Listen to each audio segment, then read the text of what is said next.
Oh,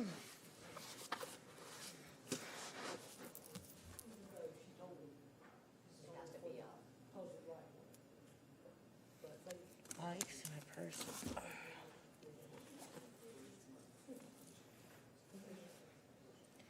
Where's the water?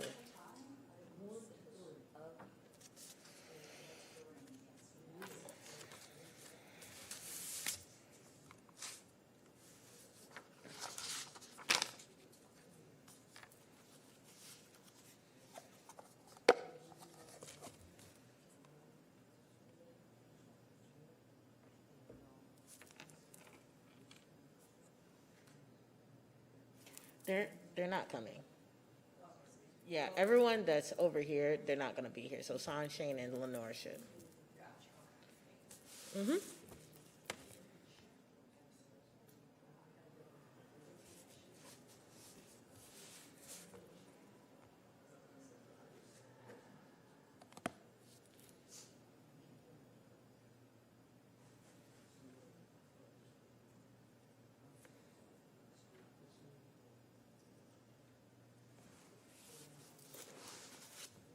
Mr. Hayes, did you find the water?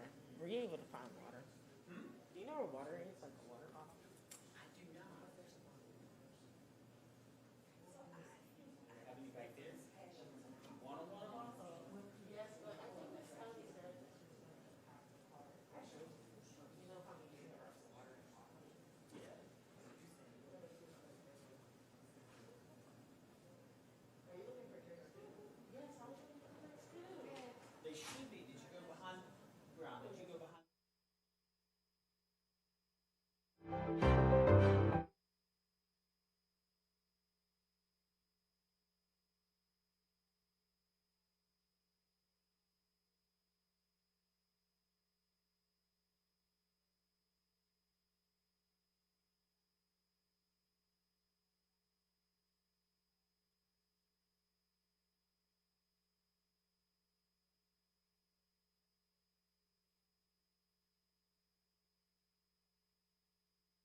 Good evening.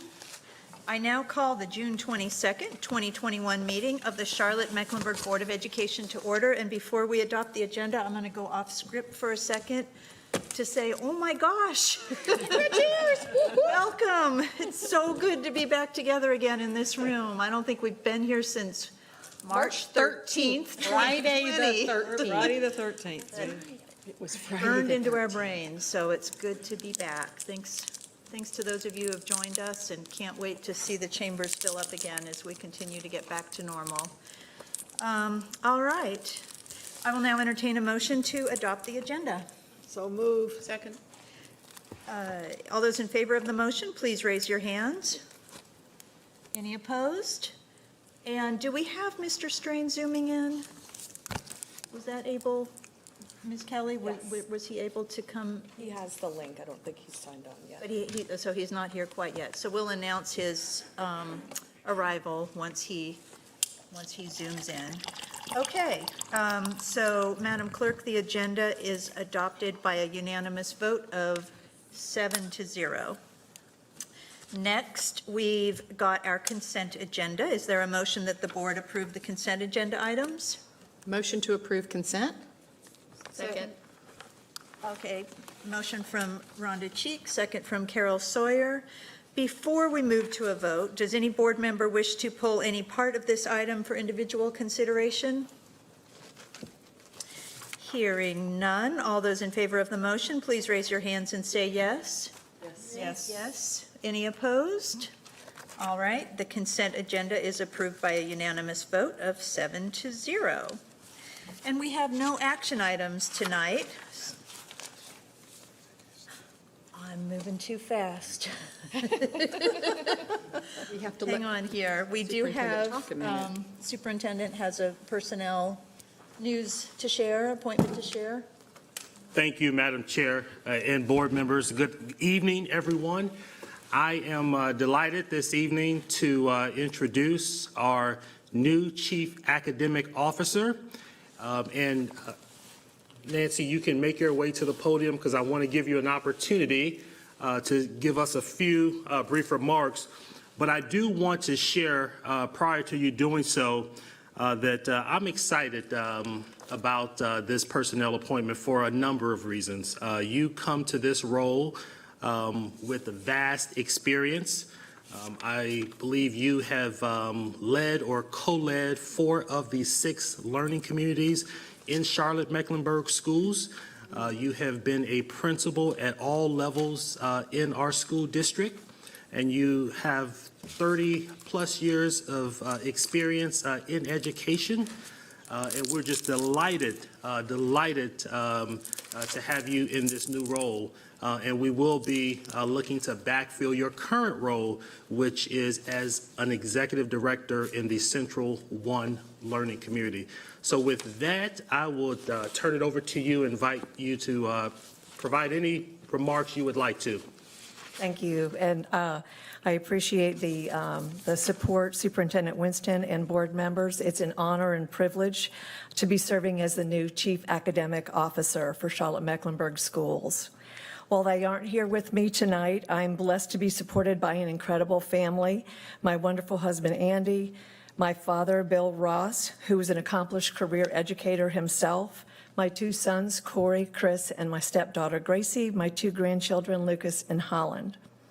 I look forward to carrying the torch of the great work that's begun with ensuring that every child in our district benefits from a high-quality, culturally relevant curriculum and a strong teaching force with the skills and confidence to make learning personal for each and every child that we serve.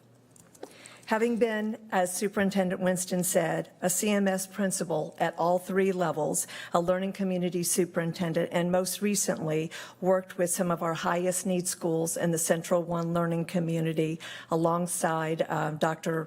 Barnes, I feel well positioned to lead the academics department with knowledge, a strong sense of purpose, and an excitement about working collaboratively with internal and external partners to strive for excellence as we move forward into the next year. Thank you, and I appreciate the opportunity. Thank you. All right. So let's now turn to the reports portion of the agenda. First, we have a report on budget amendments for May 2020. I'll turn to the superintendent for this report. As presented, Madam Chair. Thank you. Now we have the report on budget amendments for June 2021. As presented.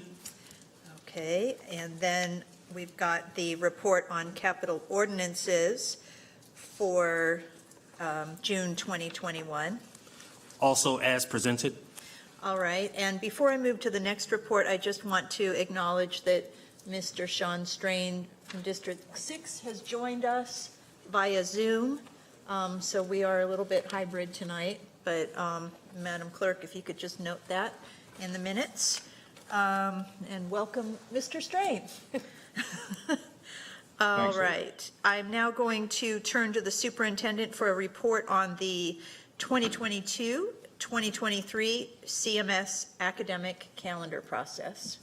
Thank you, Madam Chair. As our two staff members come forward, I want to introduce both Angie Bartles and Stephanie McKinney, who are the co-chairs of our CMS Academic Calendar Committee, which is probably one of the largest committees that we have in the district, but a cross-functional committee of community members as well as staff, parents, students. And what you will hear tonight is an outline, an overview of the process. After tonight's presentation, we will continue to gather community feedback, and at our July 13th school board meeting, I will be bringing forth a recommendation for the board to approve our 2022-2023 academic calendar. With that, I'm going to toss it to Angie and Stephanie. Thank you, Mr. Superintendent. Good evening, Board Chair, Madam Vice Chair, and the Board. It's good to be with you all tonight to talk about the 22-23 academic calendar. As the superintendent mentioned, our calendar process is very ingrained at CMS. It is comprised of a calendar committee with usually more than 60 stakeholders who come together and draft the calendar options for us to consider for each academic year. The process is illustrated for you on the screen, which begins with that committee coming together, as I mentioned. They then create options for us to choose from and select two to move forward in our process. We wanted to just take a minute to thank Ms. De La Jara for serving on the calendar committee for her second year. Her insights were invaluable. After the committee meetings conclude and we have the two options to move forward, we then start a process of gathering feedback from internal stakeholders. So we visit the superintendent's teacher advisory council, his principal advisory council, the support services council as well, and typically Generation Nation to get student input.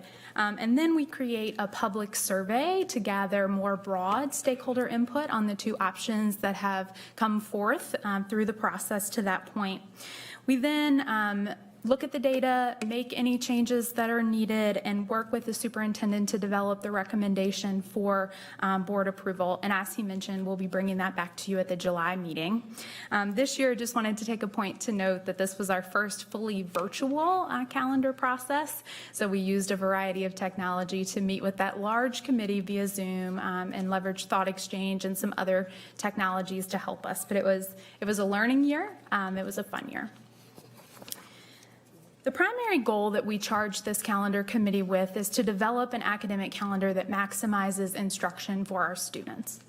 We ground the committee there, and then we also illustrate some of the points that are important when creating the drafts that we need to consider.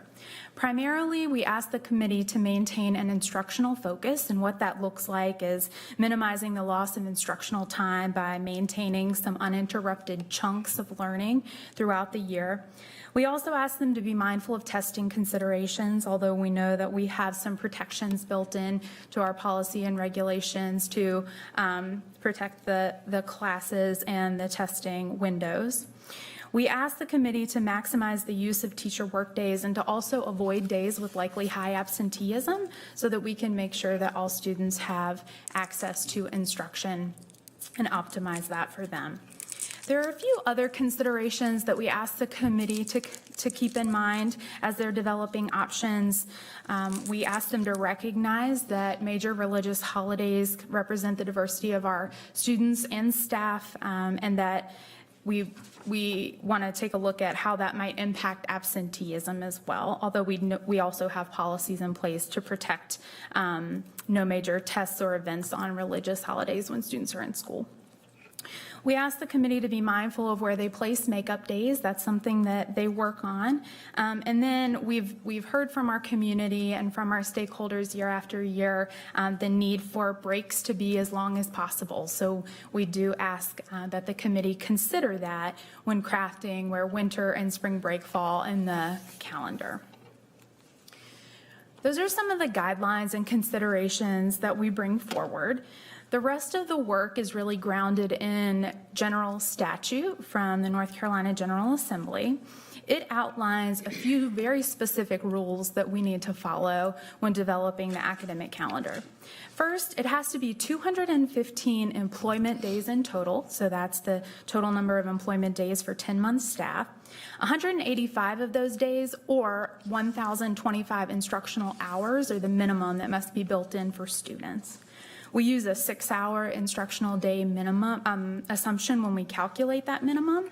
And so we do ask the committee that while that would look like a calendar resulting in 171 days to get those 1,025 hours, that they build in an extra 6 days to allow for our early release time, which needs to be incorporated. And then, as you know, per regulation, the superintendent has the authority to waive up to 4 makeup days, and we do have to build that time into the calendar so that students are afforded all the hours that they're owed.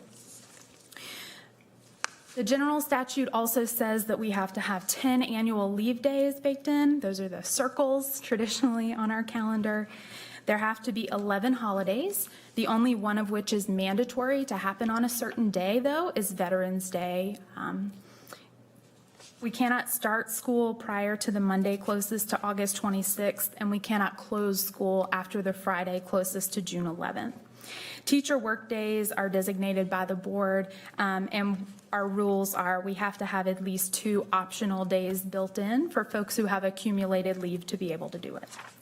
That's what we charge the committee with using to draft their options. And now Ms. McKinney is going to go over the 2 options that have come forward in our process this year.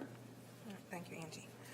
So with that being said, so the 2 calendar options that was put forward after we did the larger committee was option A and option B. Now, both calendars start on August 21st as the first day of school. They both end on June 9th for both days of school. Where you'll see some differences is the ending of semester. One calendar A ends semester 1 on January 27th, while option B ends on January 24th. Also, the difference is how the days are used for winter break. So you'll see that difference as well. And also spring break. On calendar A is the week that's leading into Good Friday, and on option B is the week after Good Friday. And so we'll just display calendar A on the screen so that you can see what calendar A looks like.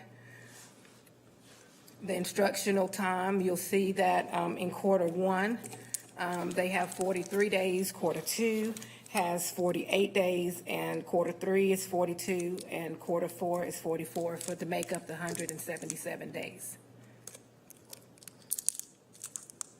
Okay. And option B, you'll see that slight difference in the days. It still equals 177 days, but you'll see quarter 1 is 42, quarter 2 is 47, and then likewise quarter 3 is 41, quarter 4 is 47. Okay. So our next steps from here, beginning on Monday, the survey with your approval will go out to our stakeholders for input.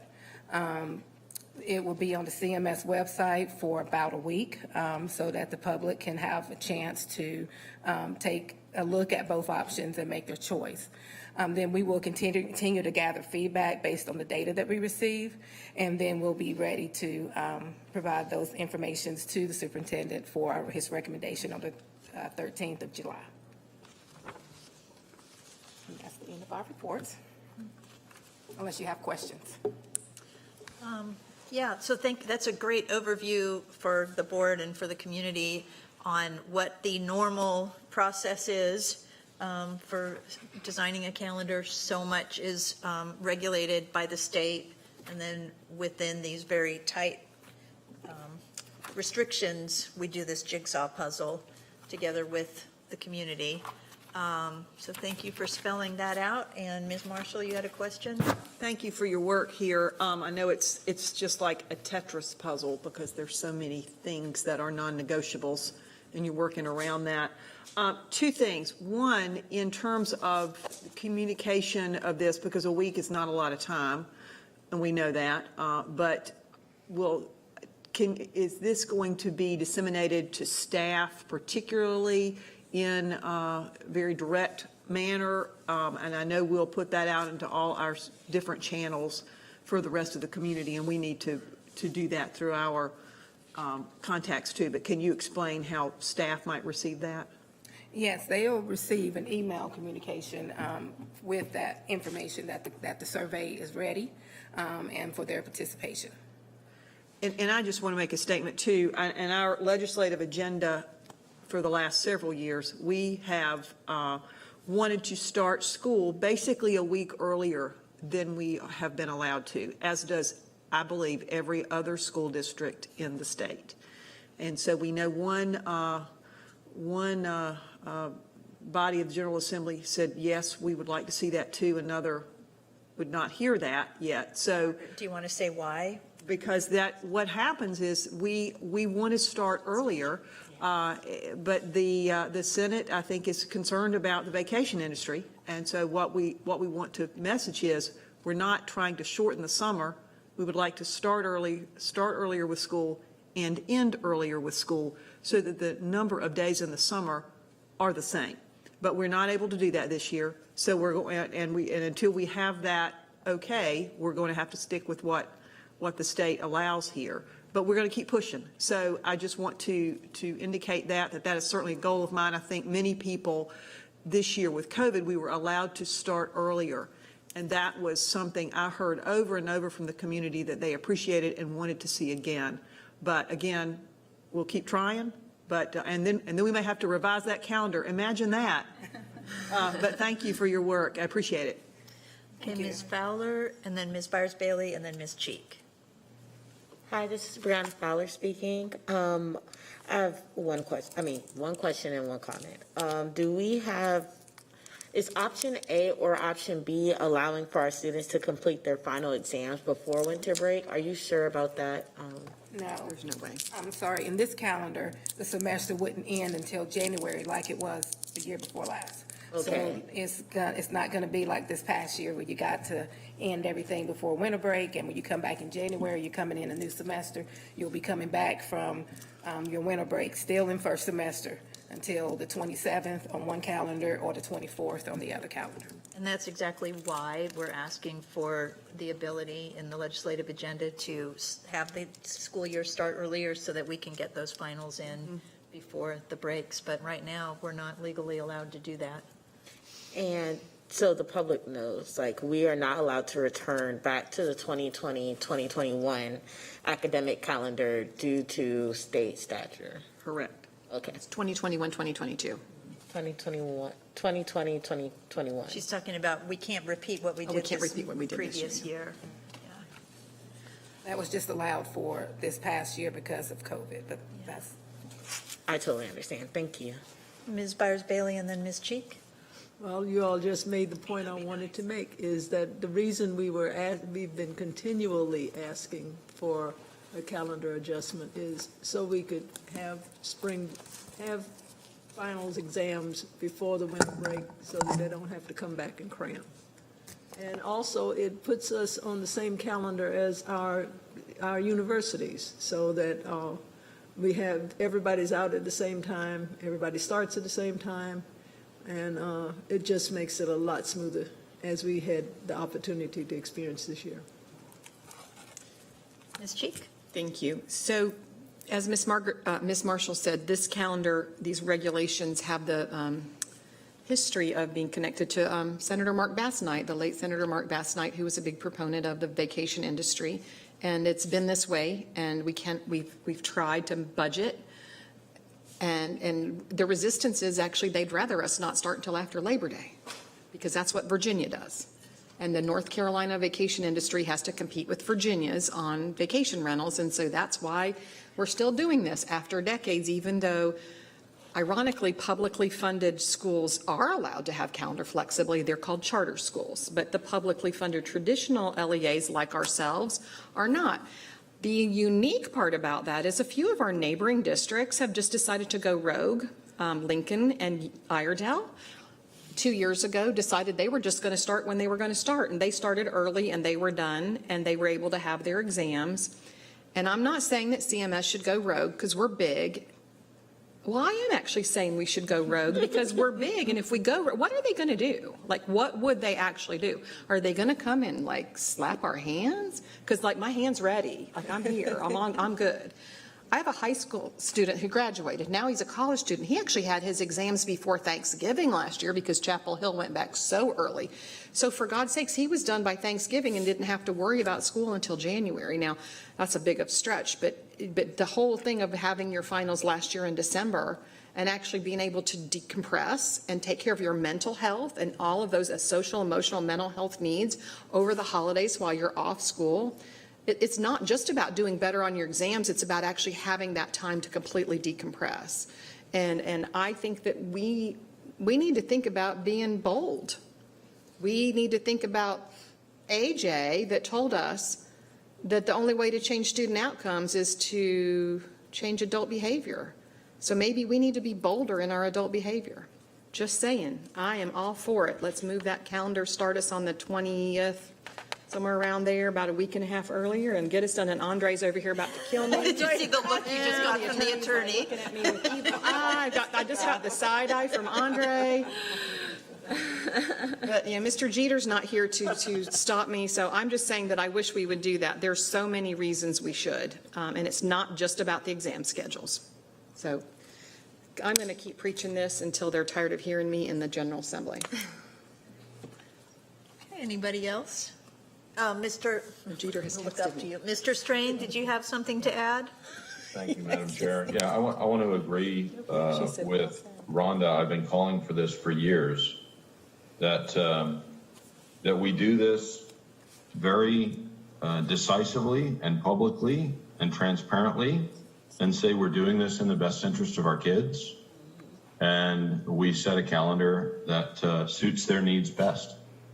I do have a question, which is, have we requested a waiver, as many LEAs, I say many, several LEAs, certainly up in the mountains do, and get those approved? And if so, who has denied that waiver?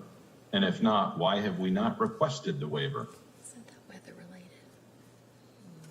Yeah, so I think the waiver you may be referring to, Mr. Strain, is called the good faith waiver, which counties can apply for, or excuse me, LEAs can apply for if they've met a certain criteria of missed days due to weather in the school year. I believe it's 7 over the course of the last 3 to 4 years. Don't quote me on that. We can definitely look it up and let you know. But our traditional missed days due to weather do not approach that number, and so our understanding was we did not qualify for the waiver. Okay, so we're not eligible to even request a waiver given the conditions that they've set on submission of said waiver. That's correct. So I'm back to Ms. Cheek's position, that is, look, we really need to be doing what's in the best interest of kids. I may have said this a time or two this year as well, and this is one of them. And we ought to be doing this. Okay, Thank you. thank you. And I do have a clarification on Mr. Jeter is actually watching, although he's I know not he in the is. room. A couple messages Because already. our staff loves their work so much, they can't unplug even when they're on vacation. But specifically to the question that Mr. Strain asked, a little bit more follow-up from our governmental affairs guy, is that that's a weather waiver for which we do not qualify because of emergency weather declarations per county, which is basically what you were saying. Angie said. So we're not even permitted to request that waiver. Okay. All right, are there any more questions or comments on the calendar process? Okay, well then, next, we're going to go on to our next report, which is, as you all may know, our equity policy, ADA, calls for a series of equity reports to be shared throughout the year. And tonight we're hearing the equity report on family and community engagement. And so for that, I turn to the superintendent for this staff equity report on family and community engagement. Thank you, Madam Chair, and I also want to thank one more time Ms. Bartles and Ms. McKinney for your report on the academic calendar process. Now coming forward, we have Ms. Chiquita Lloyd of our Diversity and Inclusion Department, as well as Harold Dixon, who is of our family engagement team, and we have a number of staff members, and I'm not going to delay by introducing everyone. I think you all are going to get us started, and then others will fold into the presentation. So with that, I'm going to kick it to you, Ms. Lloyd. Good evening. Thank you, Superintendent Winston and members of the board for having us here today. As you see, we do have a large team here to represent this particular policy. I'm very excited to share the progress we've made and some recommendations that have come from the public as well as internal from our departments. Today, we're going to focus on three main areas as it relates to the policy itself, our practice on how we're implementing the policy, as well as the recommendations that have come forward. This is one of 6 reports that we're required to provide to the board each year, and we will go in depth into the various areas that are outlined within this policy. As you can see here, the primary focus has to do with increasing family engagement with the school, and it requires our active support and engagement and removing of barriers, work hours and transportation, access to technology, and any past history of negative school experiences our families and our students have experienced. Our report tonight will cover all 6 of these different areas that are highlighted. We kind of have placed them in chunks, and in between each section, we're going to allow our principals to actually give voice on how the strategies we have developed are actually implemented in the schoolhouse, as well as giving feedback on some areas that we can improve on. So with this, I'm going to get started and let you know that we're going to start out with increasing our family and community engagement in our schools. Then we'll go to reducing and removing of the barriers, and end with our our recommendations on family community engagement. I'll introduce you now to Mr. Harold Dixon, who is with our Department of Community and Partisan Family Engagement, and he will go over our school improvement strategies.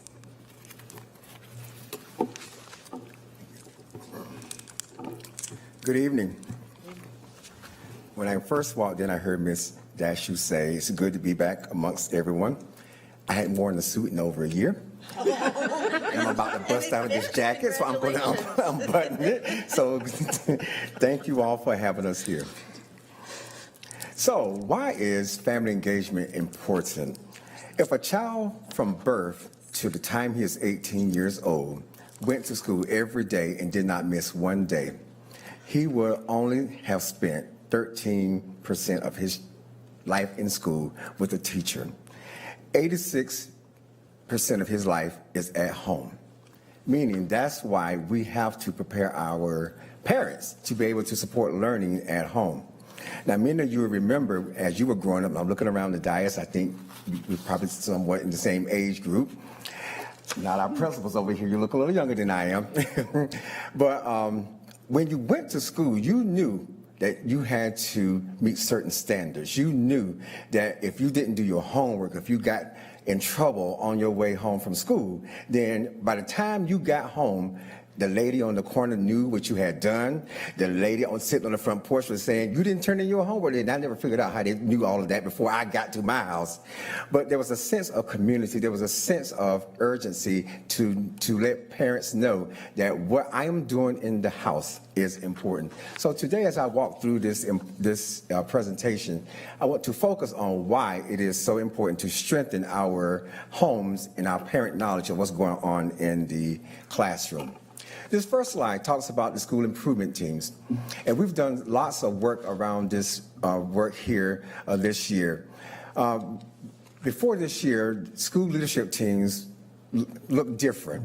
They were heavy. Some schools were heavy staff members. Some schools were heavy parents. Some schools didn't have any parents. So what we've done is made sure that principals are aware that there is a minimum and a maximum number of parents and teachers that can be on a school improvement team, meaning we want the 50-50 ratio of all of our school improvement teams to have. This slide here points out the barriers that some of our schools are facing. As you see in this pie chart, that 135 of our schools are in compliance, meaning that they have a correct number of parents, they're functioning at high level. But then you see in the dark shaded area, there are 41 schools who are still needing some support in getting in compliance. But I want to talk about that a little while because there's some reasons those schools are out of compliance. First of all, some of our schools do not have an organized parent group. That is your PTA, your PTO, or what we call a parent ambassadors group. And what we're doing is trying to make sure that we're formalizing a group of parents to start either a PTA or a PTO or what we call a family ambassadors group to support the school improvement plan process, meaning that those elections will be held through that group. But then there's a pocket of schools that probably we're going to struggle with that, and those are your transient schools.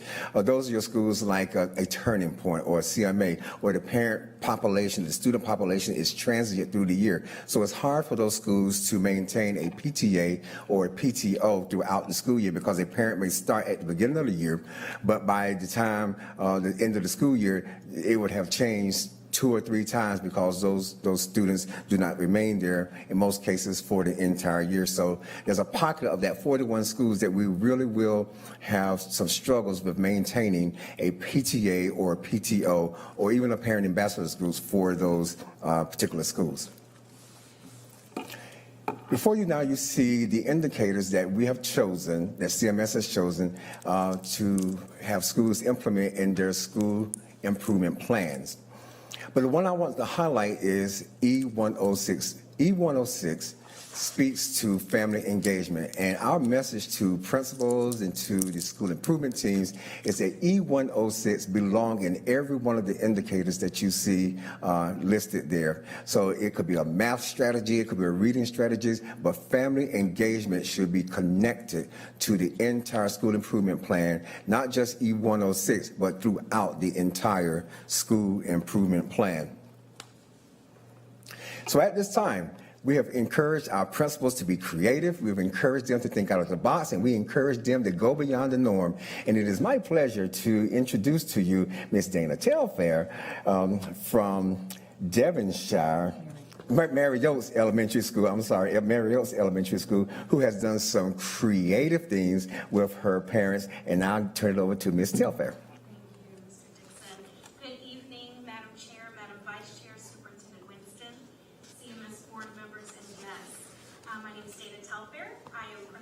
Mary Oaks International Academy, Central One Learning Community. And I have the honor this evening of sharing a little bit about our school as it relates to family engagement and community partnerships over the past couple of years at Mary Oaks. We've always faced the challenge of having and maintaining high parent engagement at our school. However, during the 2020-2021 school year and the COVID-19 pandemic, it became even more apparent that we would not meet our state CFDA policy for our school improvement team of having 10 active participating families for compliance. Instead of remaining complacent with the 2 to 3 that we would normally have, periodically attend our meetings, my team and I decided to meet with our families to see what were some of the challenges or barriers that our parents faced and prohibited them from attending our meetings. In our findings, we found the first thing, parents genuinely wanted to be part of their child's education and their learning experience at Mary Oaks. Number 2, we found they wanted to hear about the school's progress as it relates to their child's academic trajectory at Mary Oaks. But their main concern was time. And also, this past school year, attending to their own basic needs, which were food, maintaining employment, and housing.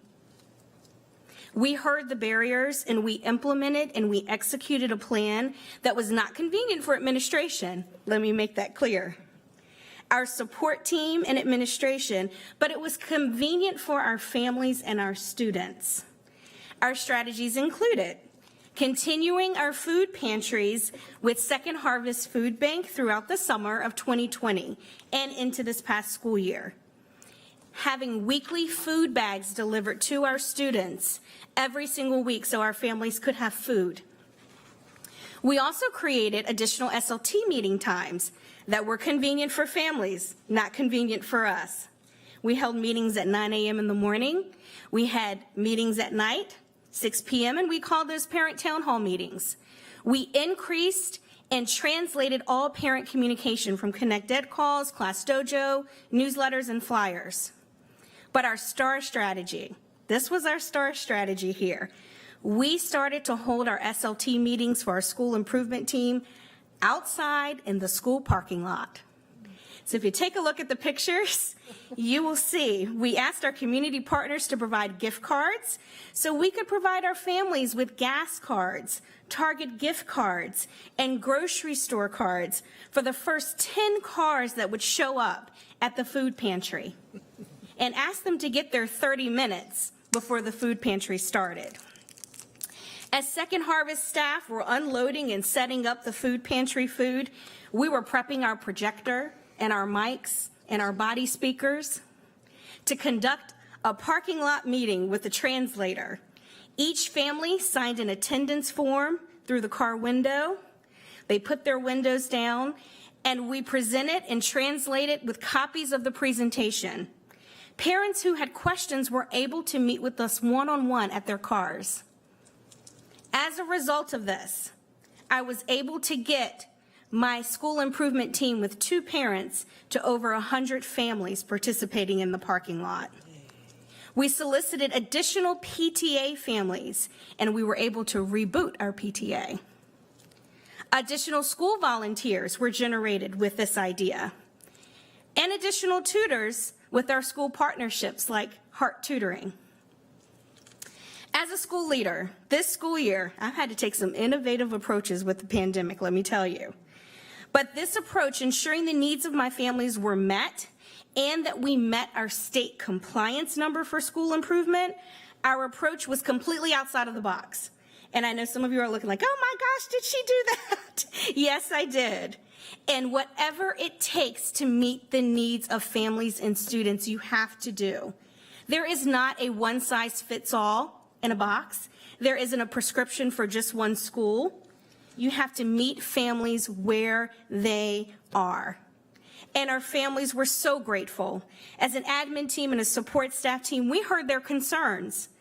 We discussed their potential barriers and supported them in creating a parent platform to have them as stakeholders and a partner in their child's learning.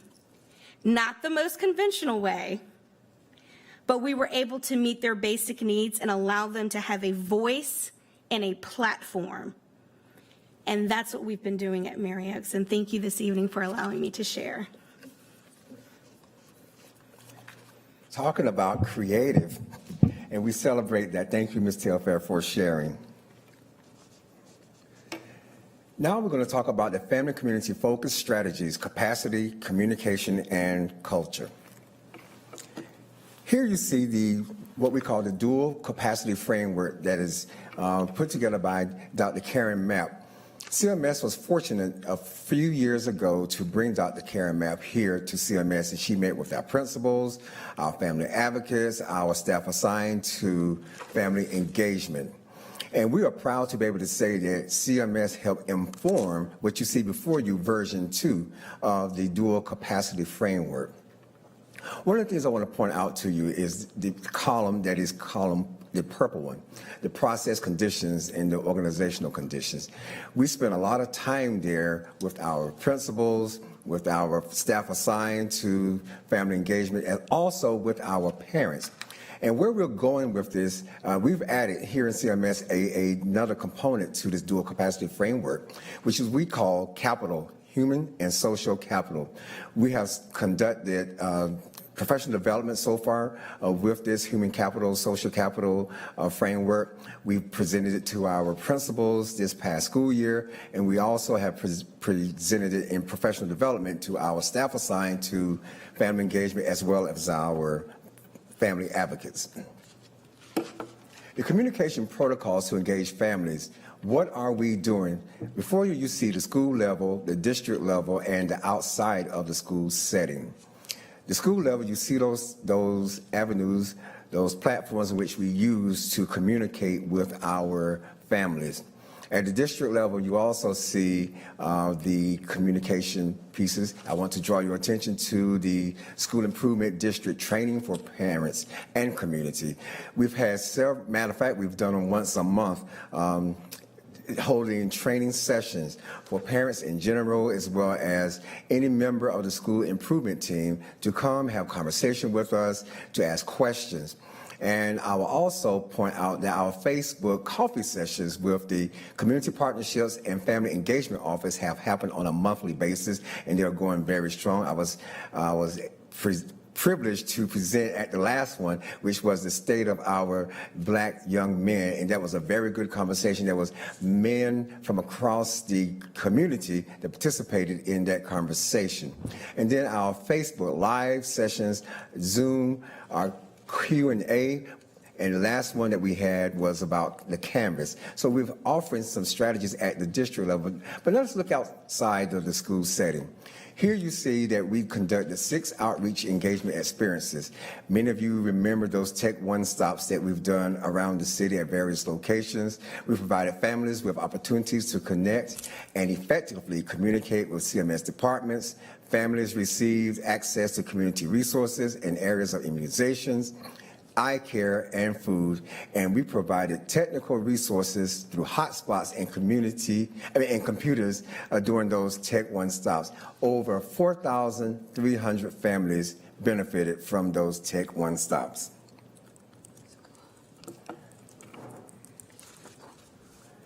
Communication protocols to engage with families.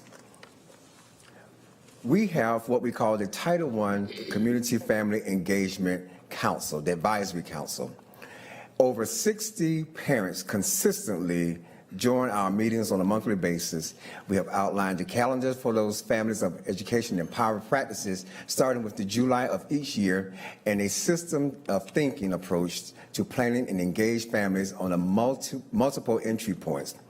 And then the Equity Subcommittee for Family and Community Engagement approach, communication protocols, and outline working recommendations and action steps for capacity building and effective communication practice to the school and district level. And then finally, connected community protocols established, mobilize community coalitions, that is our houses of worship and our nonprofits, and we have working relationships with trusts and families that may be absent from the educational process. And again, these Tech One resource stops played a vital role in all of that. So our reporting strategies on all that we're doing and some of the things that we're desiring to do. So how do we do it? So we're asking for our community superintendents to designate a community administrator for someone, I don't know what's about to happen, that will be the persons when you go on those community visits to your schools and observe schools. They will report back what they observe in terms of looking at how the school is engaging families, how the schools are outreaching to the families, what is that two-way communication looking like. We're asking that those communities administrators report that information back to the learning community superintendent. Also, we are training the coordinators and the specialists on a monthly basis to provide and implement strategies to recruit, engage, and actively involve the support of their learning community.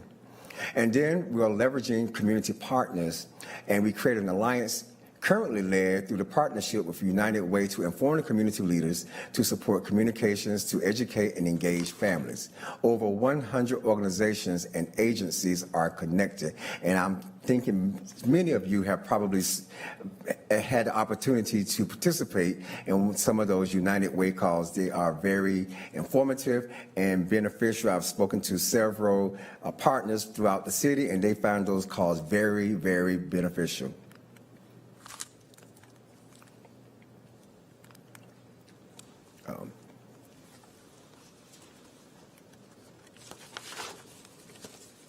I think my battery's dying.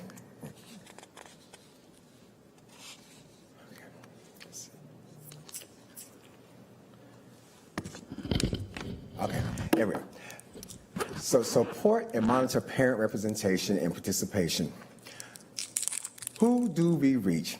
Parents, guardians, and how do we reach them? The Family Engagement, which we call FACE, District Improvement Team. So we're hosting meetings for the community to learn step-by-step roles and responsibilities and the rules of engagement of being a part of the school improvement team. I mainly lead those sessions, and what my responsibility is to make sure that the parents understand their role on the school improvement team. The parents are not just there to sit and listen, but they're to be actively engaged in the writing of the school improvement plan and the facilitating of the goals and those indicators that we talked about earlier in the school improvement plan. But they have to be shored up to be able to have those conversations with school staff. Professional development experiences build a capacity of family advocates and engagement leaders at each school to support meaningful parent representation and participation. And our Title I engagement and outreach provides the opportunity for all family advocates to receive aligned support to engage, empower, and educate families. There is a family community partnership specialist who is assigned to every school who is now dedicated to also work with those family advocates to make sure that they're engaging with their family advocates as well as the community partners in those schools. So mentoring opportunities. Who do we reach? The students and partnerships to help us reach them. So here you see some of our current mentoring organizations that is already working in CMS. You see My Brother's Keeper, the Young Black Leadership Alliance, Big Brothers Big Sisters Latin Coalition, Girl Scouts Hornets Nest Council, and Generation One.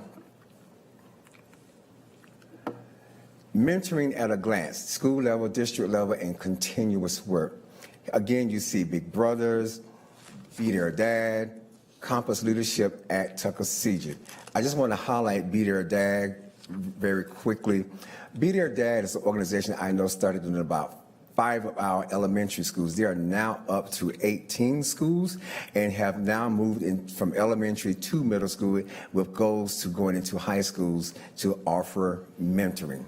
At the district level, we have My Brother's Keeper Leadership Alliance, the Young Black Males Leadership Alliance, or Young Black Leaders Leadership Alliance, and the Latin American Coalition. And so the continuous work is to inventory the current inventory of our mentoring programs that we currently have.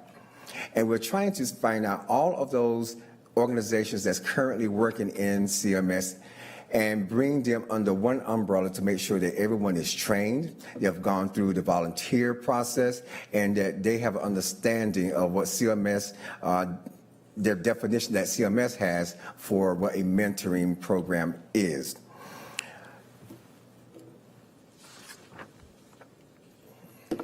At this time, I'm going to turn it over to our newly appointed Chief Academic Officer.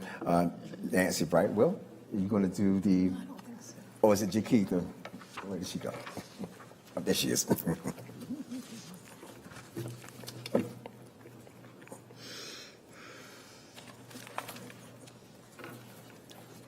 Thank you for that. 2 weeks prior to our summer leadership conference, we had a heavy emphasis and focus as it relates to our customer service changes and protocols. Our family and community engagement professional developed sessions to provide the training for our educational leaders, as well as they receive educational credits for this opportunity. Our cross-functional team that we've developed helped us identify the needs in the community, and we thought it's very important for us as a district to actually give back to all of those partners who have poured so much into us. And I'm pleased to say that we logged in over 3,000 hours of volunteer hours during that week of service.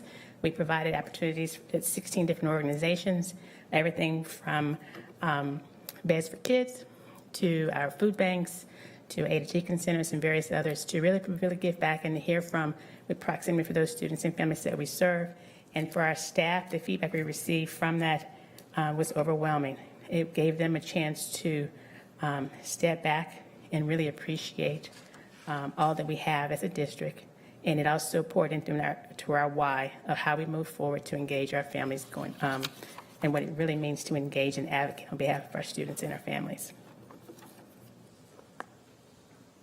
As a part of the next steps that were identified from our family and community learning academies, our parents and communication education teams ask for more consistency as we go forward. The pandemic gave us a great opportunity to leverage new tactics on how we engage families, and they've encouraged us to continue those going forward with those varying times of the meetings, the various times of whether it be in person or through virtual. So we are learning to engage in those areas as well and provide those clear ways to report, monitor, and scale our strategies. We will continue with our male engagement framework as well as expand our connected community practice. And with that, I'm going to turn it over to our Principal Patel, who can tell you exactly how this policy and these strategies were implemented within his school system.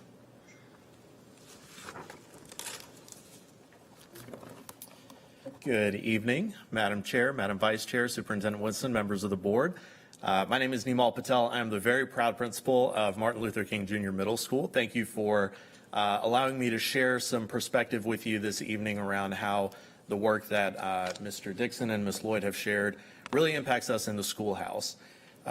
So if you'll hear me, I'd love to share another COVID story with you all about how this work impacted us at MLK this year. Like many other school leaders, I noticed that we had a significant problem with student attendance. And not to my credit at all, my team around me is fantastic, and they came up with a strategy. And they said, we really need to lean on our relationships, and we need to put together some teams that are going to really be able to reach out to our families and our students, and we did just that. We started with our teachers, and after talking to our teachers, we learned that they were doing absolutely everything that they could to try to reach out to their families. But if we think about the structure of a teacher's school day, they really only have their planning time and then time after school, which cuts into, of course, their personal time to really try to make this parent outreach. And so we leveraged some of our support staff in the building to be able to make telephone calls and to visit families at home during the school day in order to help close that gap.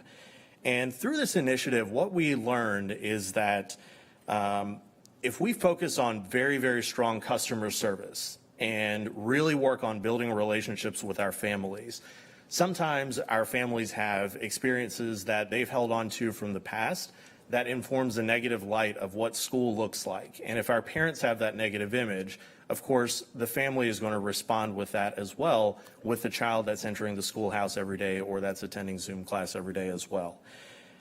So we were able to slowly pull a lot more families into our corner, and we weren't able to do that just in isolation. We also had help from the L department in CMS in providing translators that supported our work. We also had family engagement specialists that provided opportunities for our families to really engage at various points throughout the community, including one of my favorite was I was able to provide dinner for a few families at one of our local restaurants on North Tryon. And really doing that helped build the trust that some of our families were lacking to really pull them back into what school looks like. And Mr. Dixon mentioned earlier that we want to try to get back to that beacon on the hill image of where school used to be years ago. And by doing just this work, helping to make sure that we're building relationships and that we're bridging gaps that exist across our community and across our school system, we're absolutely getting closer day by day to get there. And so that's just a brief tidbit. I'd like to also add on the secondary perspective of sort of the secondary slump.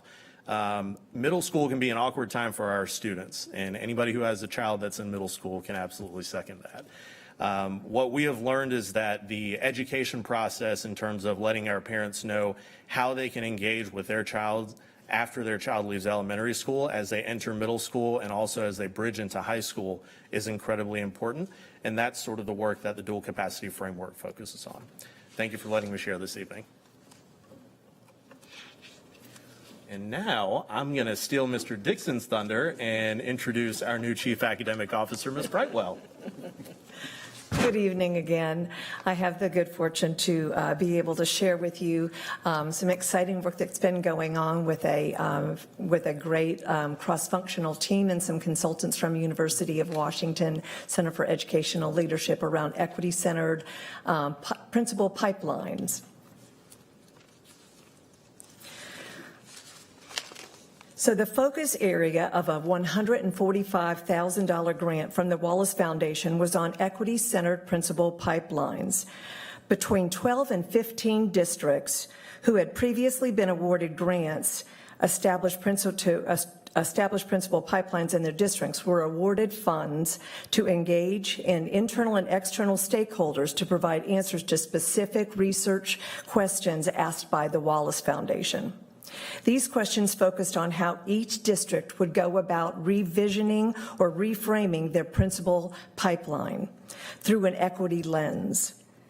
The principal pipeline consists of 6 specific domains shown in this graphic, as well as district systems including human resources and financial resources that are established and continue in order to sustain the principal pipeline.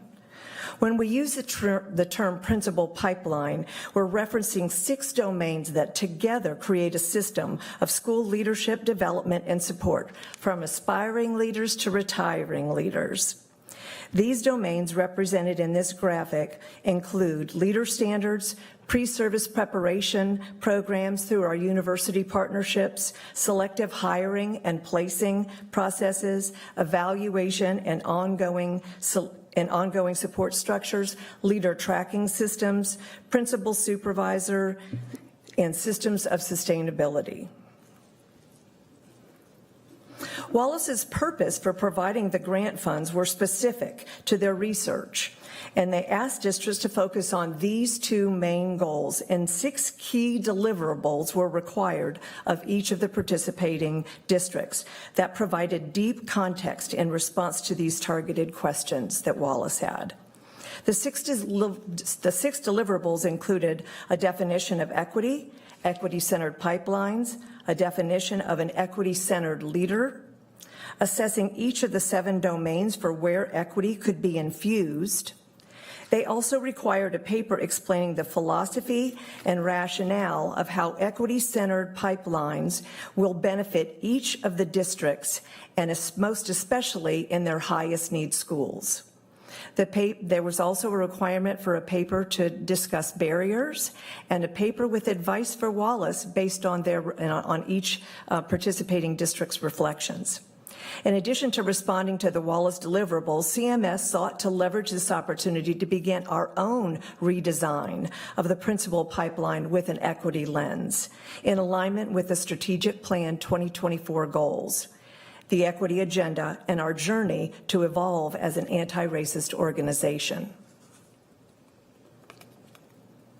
Following the submission of the required work products to the Wallace Foundation in August 2020, CMS entered into a consultant agreement with the University of Washington Center for Educational Leadership to further our pipeline improvement efforts and create a comprehensive leadership strategy leading to actualizing equity. The UW-CEL team conducted focus groups with internal and external stakeholders, including principals, aspiring principals, district leaders, community partners, parents, students, and the superintendent. Key findings from the focus groups provided a lens for district conditions and the state of our principal pipeline in terms of strengths and continued opportunities for growth. The focus group findings provided a springboard to define key project work areas, which are noted on the screen. As our district's definition of equity is already defined by Board Policy ADA, the project focused on 3 major components which are starred on this slide. First, to define an equity-centered leadership in alignment with our strategic goal plans and our equity agenda. Second, to identify specific CMS equity-centered leadership practices informed by the National Professional Standards for School Leaders and National Educational Leadership Program Preparation Standards. And last, to revise our CMS leadership competencies, evaluation indicators, professional learning frameworks, and leadership selection tools aligned to the equity-focused revision of the North Carolina Standards for School Executives that are currently being drafted for a fall rollout in 2022. The project work was led by Penny Presley, Executive Director of CMS Educational Leadership Department, and myself, along with a diverse cross-functional work team that included principals, academic department leaders, learning community superintendents, equity superintendents, ed leadership staff, and cabinet champions. As the project progressed, it became clear that the competencies, skills, and behaviors that were articulated and designed applied not only to aspiring school leaders, but were aligned, but also to district leaders as well.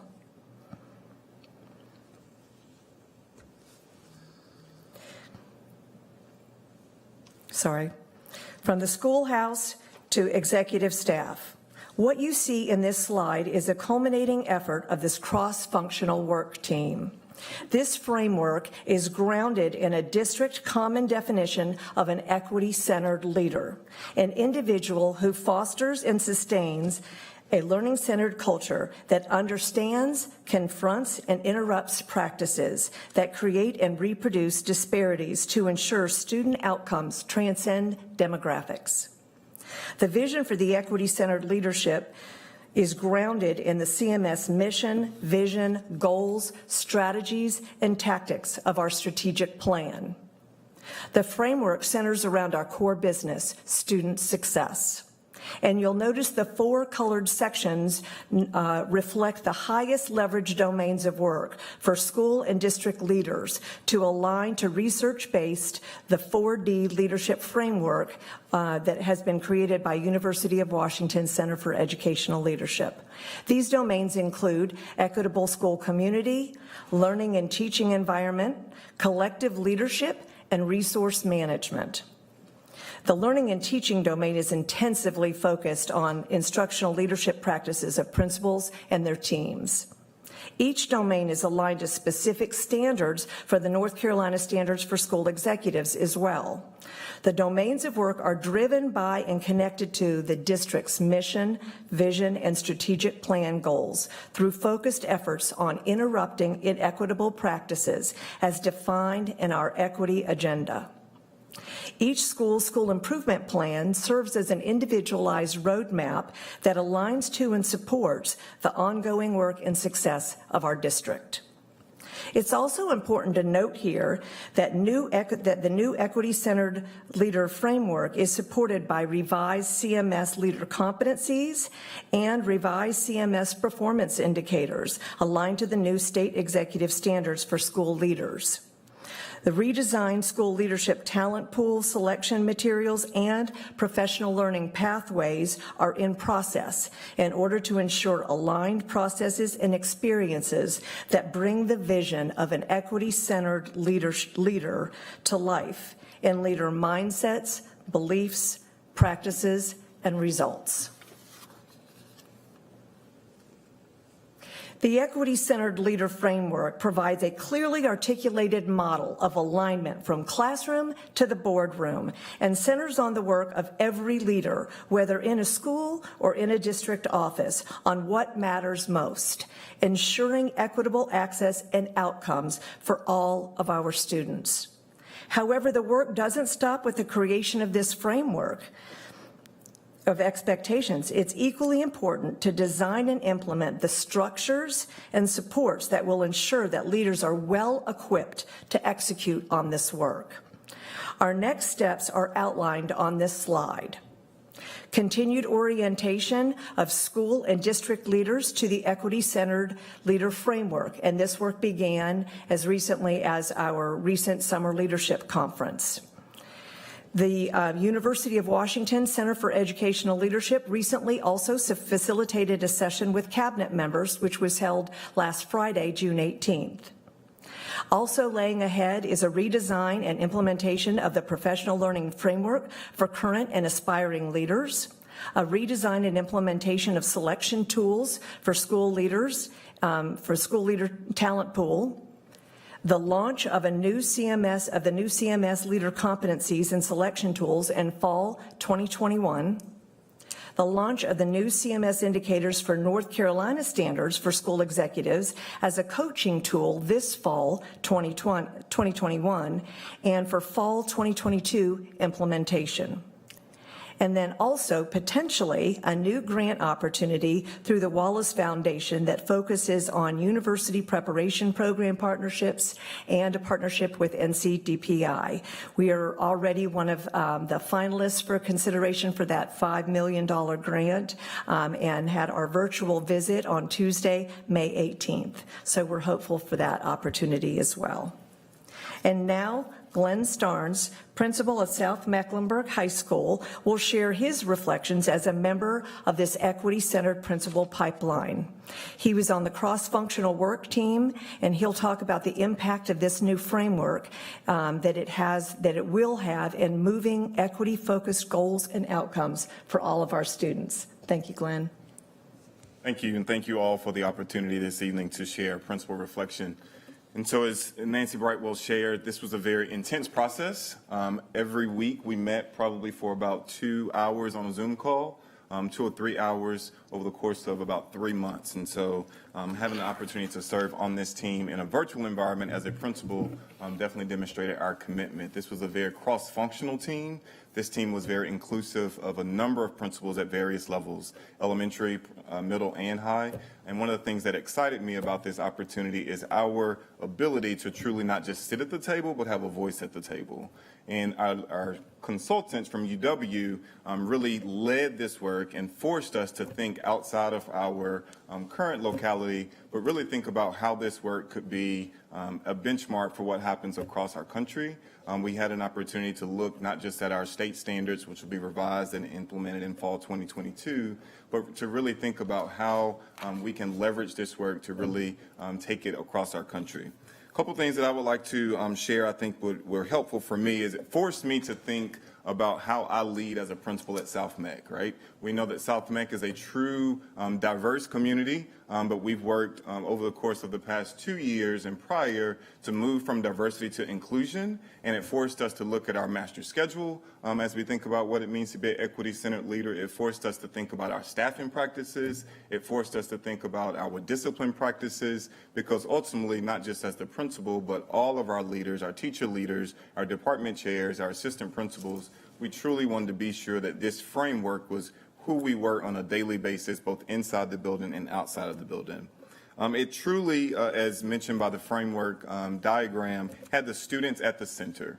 We've heard so many times new terminology and cliches of instructional leader, student-centered leader, but for us in this work, it really excited me because it had the students in the center of everything that we did, and it wasn't about compliance. It wasn't about checking a box. It truly was about becoming the equity-centered leader that was necessary for all children in your building, regardless of you being a Title I school or non-Title I school, regardless of what side of town you were on, but really about all children that you served. And then last, I would say it was aligned to the work. it truly it forced us to think about how do we ensure that the equity-centered leadership framework was a part of our school improvement plan and every single indicator, as mentioned earlier, and not just another piece on a piece of paper that forced us to say, yes, we did this, and we're going to simply move forward. So for us, we, as principals, we're extremely excited about being a part of this work. We believe that we are ready for this, and that it is not something that will be on the shelf, be a part of what we do, and then go away for 2 years. It's not a new program. It's not new work. It really is the core of what we need to do moving forward, both at the schoolhouse and even in the boardroom. So very excited to be a part of this work and looking forward to the next steps. Thank you. So as we think about all this exciting work we've had going on, as we go through our summary and our recommendations that have come forward, many of us have recognized the need for continuous improvement on our customer service as well as our cultural competencies through our module training. We've also provided monthly professional development offered to all of our schools on the 5 Cs, as well as our district-wide leader capacity building sessions regarding crucial conversations and how to underline competency, skills, and resources to advance racial equity is so important. We've also piloted some collaborative PD modules to see how we can better engage our teachers, administrators, students, and parents on these more direct conversations as we think about the various, how the impact of implicit biases, global education, culturally relevant teaching practices and tolerance, and racial inequity and justice are important to informing as we develop as leaders and as students. Our cross-departmental adult learning advisory team is aligned across the entire district now going forward as far as how we do our instructional leader professional development on delivering our content, our core actions in the classroom, and our practice, and our vertical alignment through K-12 to the standards and evidence of what this is occurring. From our various parent advisory groups, some recommendations have come up that we have taken to heart and are looking at based on feedback from our family engagement committees. As you can see here, they've asked for us to consider restructuring our family and community engagement services with an executive director that can focus on all schools in CMS and can expand the work of Title I family engagement and community outreach. Per the Title I Advisory Council and the Family Community Engagement Equity Subcommittee, they were asking that we require July be school improvement team retreats for all schools to discuss and plan school improvement efforts and priorities with all newly composed teams. We're also asking for an update to the policies for the parent and family engagement and education for all schools, utilizing policy KBC, which is the Title I parent engagement as the guiding tool of how all family and parent community engagement should be structured. The provisions for the supports of the family community engagement, capacity building, mentorship, student learning and development, our parent leadership development, and all these ways that we communicate to our parents should be uniform across the entire district as far as application and the web tools that are utilized. Our equity committee, subcommittee, also lifted some recommendations. They have been an active member and a participant in the various monthly trainings that have been provided by our partnership office, as well as through the monthly meetings of meeting themselves on really going through our policy of what ADA stands for and identify the following areas they recommend that the board should consider. They've asked that we have a dedicated, paid family advocate, especially schools identified as Title I, and that schools that explicitly identify the family advocate in all documents and or websites similar to how a PTA, PTO, counselors, and school services are identified at each school. They ask that each school should have 3 clear priorities that support school improvement for family and community education as a part of the school improvement plans. And they ask for more standardized implementation and clear, transparent communication protocols that allow families to engage in an effective two-way communication with all school staff. These effective communication methods and tools should also be used as part of the school improvement process. Parents have said loud and clear, they want to be not at the table, but part of the conversation. And we have to make sure our processes are convenient and meet them where they are, so they are part of that conversation. Policy ADA calls for us to provide annual customer service training and protocols for all frontline employees at our school level. As was mentioned earlier, sometimes the first interaction a parent has is when they walk through our school doors, and it's the person that's in the front office that engages, who sets the tone and experience our students and our families have with us as a district. And it's very important to be levels at each year as reminders of what's important and why that student-centered focus and that family engagement is so important.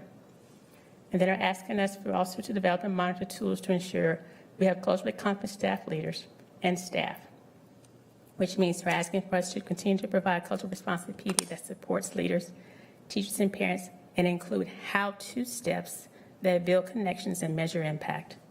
They're asking us also to leverage our community advocates to provide a deeper understanding of the lived experiences of the students and parents that are served by this district. So our keys to moving forward: we will continue with our capacity building sessions as well as ongoing supports and opportunities. We will employ real-time information and feedback dashboard from families and community to help inform our work. And then we're going to have a recognition and sharing of what those best practices look like, which you've heard today from our various principals, on how we can do better and be better on behalf of our students and our families. And with that, I'll pause and ask for questions and discussion.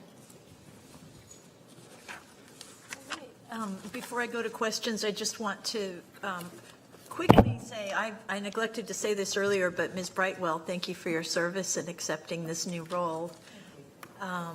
And thank you all to the staff for all the work that you poured into this. And there's one particular slide from our Community Equity Committee and the subcommittee that focuses on family and community engagement. So I want to thank the community members for all the work that went into those recommendations, and we'll definitely mull them over.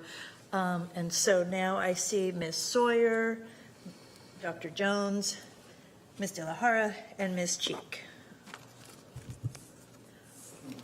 Thank you.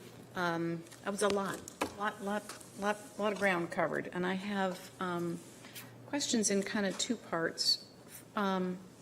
First, in terms of the family and community engagement,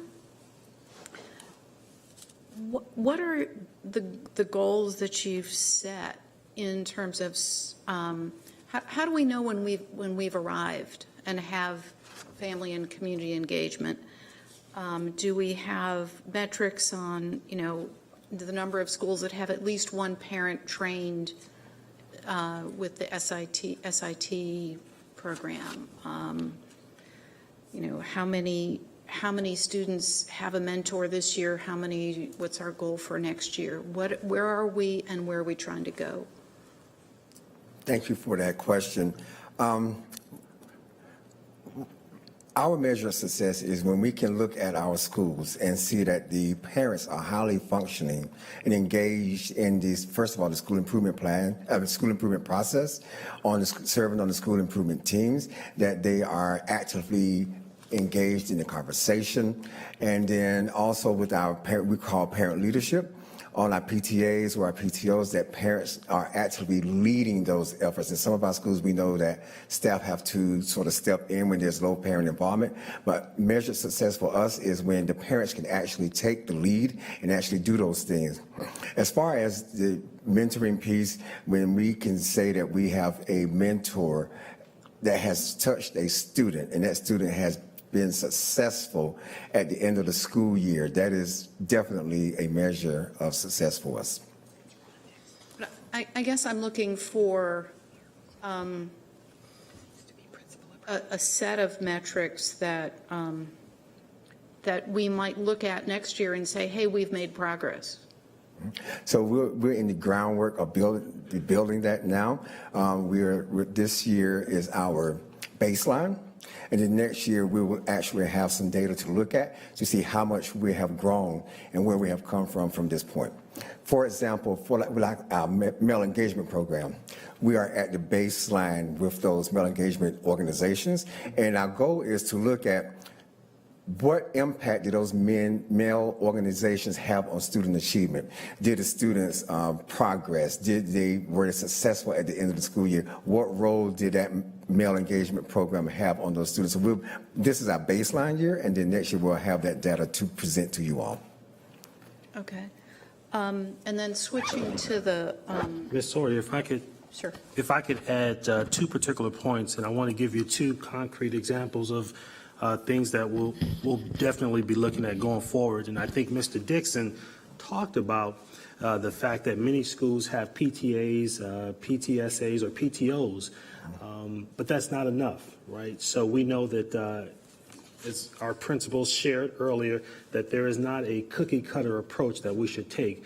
So one of the things we're looking at is making sure that each school has an active, engaged parent organization. I think, Mr. Dixon, you talked about ambassador group. So it may look different at every school. And then we also want to continue to focus on making sure that every child has an adult who they feel is a trusting adult that they can go to in a time of need. And so we want to make sure that those two things are in place. And I just wanted to share those two concrete steps to build on what Mr. Dixon just shared.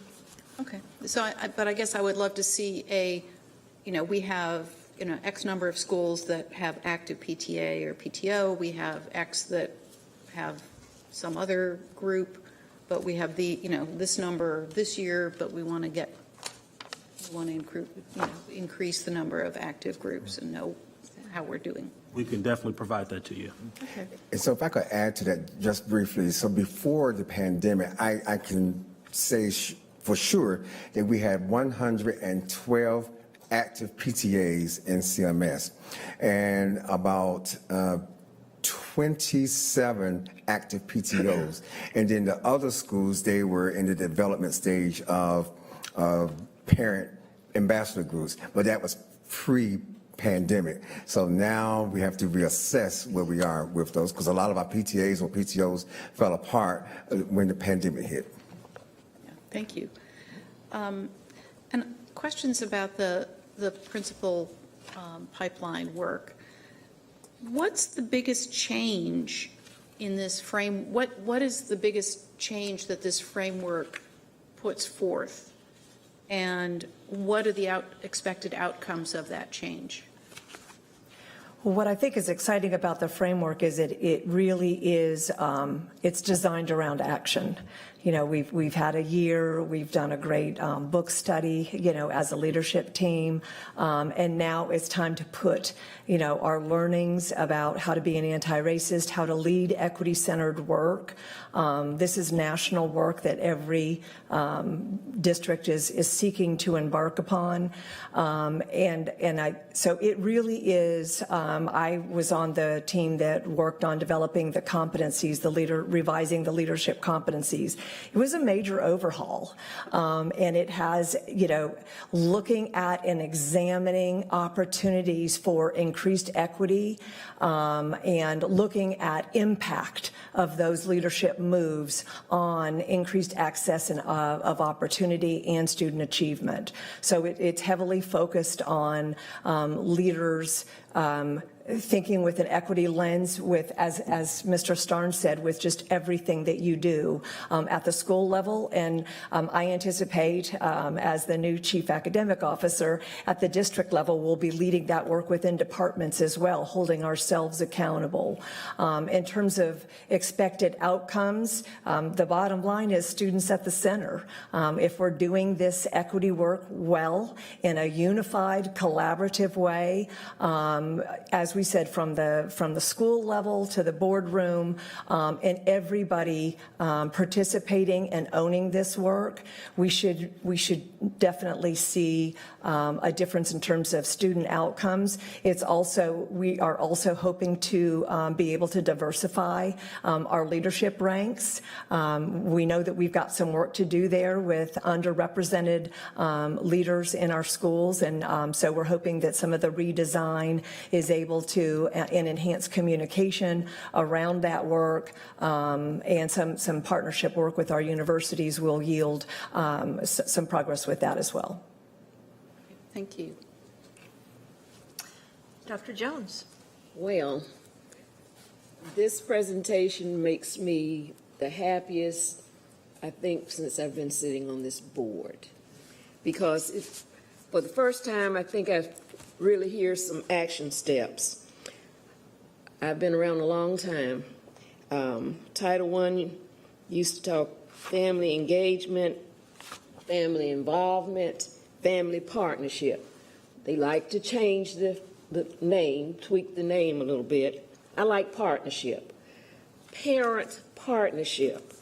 I think it is the vital element to seeing and making a difference in our children's education, in their lives in general, holistically. So I'm very, very happy about the parent partnership piece. And now, to that end, I hope there will be close monitoring from the zone superintendent office level, because I think that's the group closest to the school level, because I'm going to just be candid. Before I came on the board, and one of the reasons I wanted to become a board member is that schools were not seen as, or viewed in many places as being receptive to parents. Parents would call us as board members, I know Ms. Bowers-Bailey can attest to this, and really feel that they could not make the connections. So what I'm hearing tonight really makes me optimistic. I hope that we will have a formal kind of follow-through and getting back to inspection. Are we inspecting what we expect? I'm quoting former board members' terminology here, but it is so important. And what we are talking about, or what you are talking about, makes me optimistic, and it puts us on a path to where we want to go. Without it, we will continue to be stuck.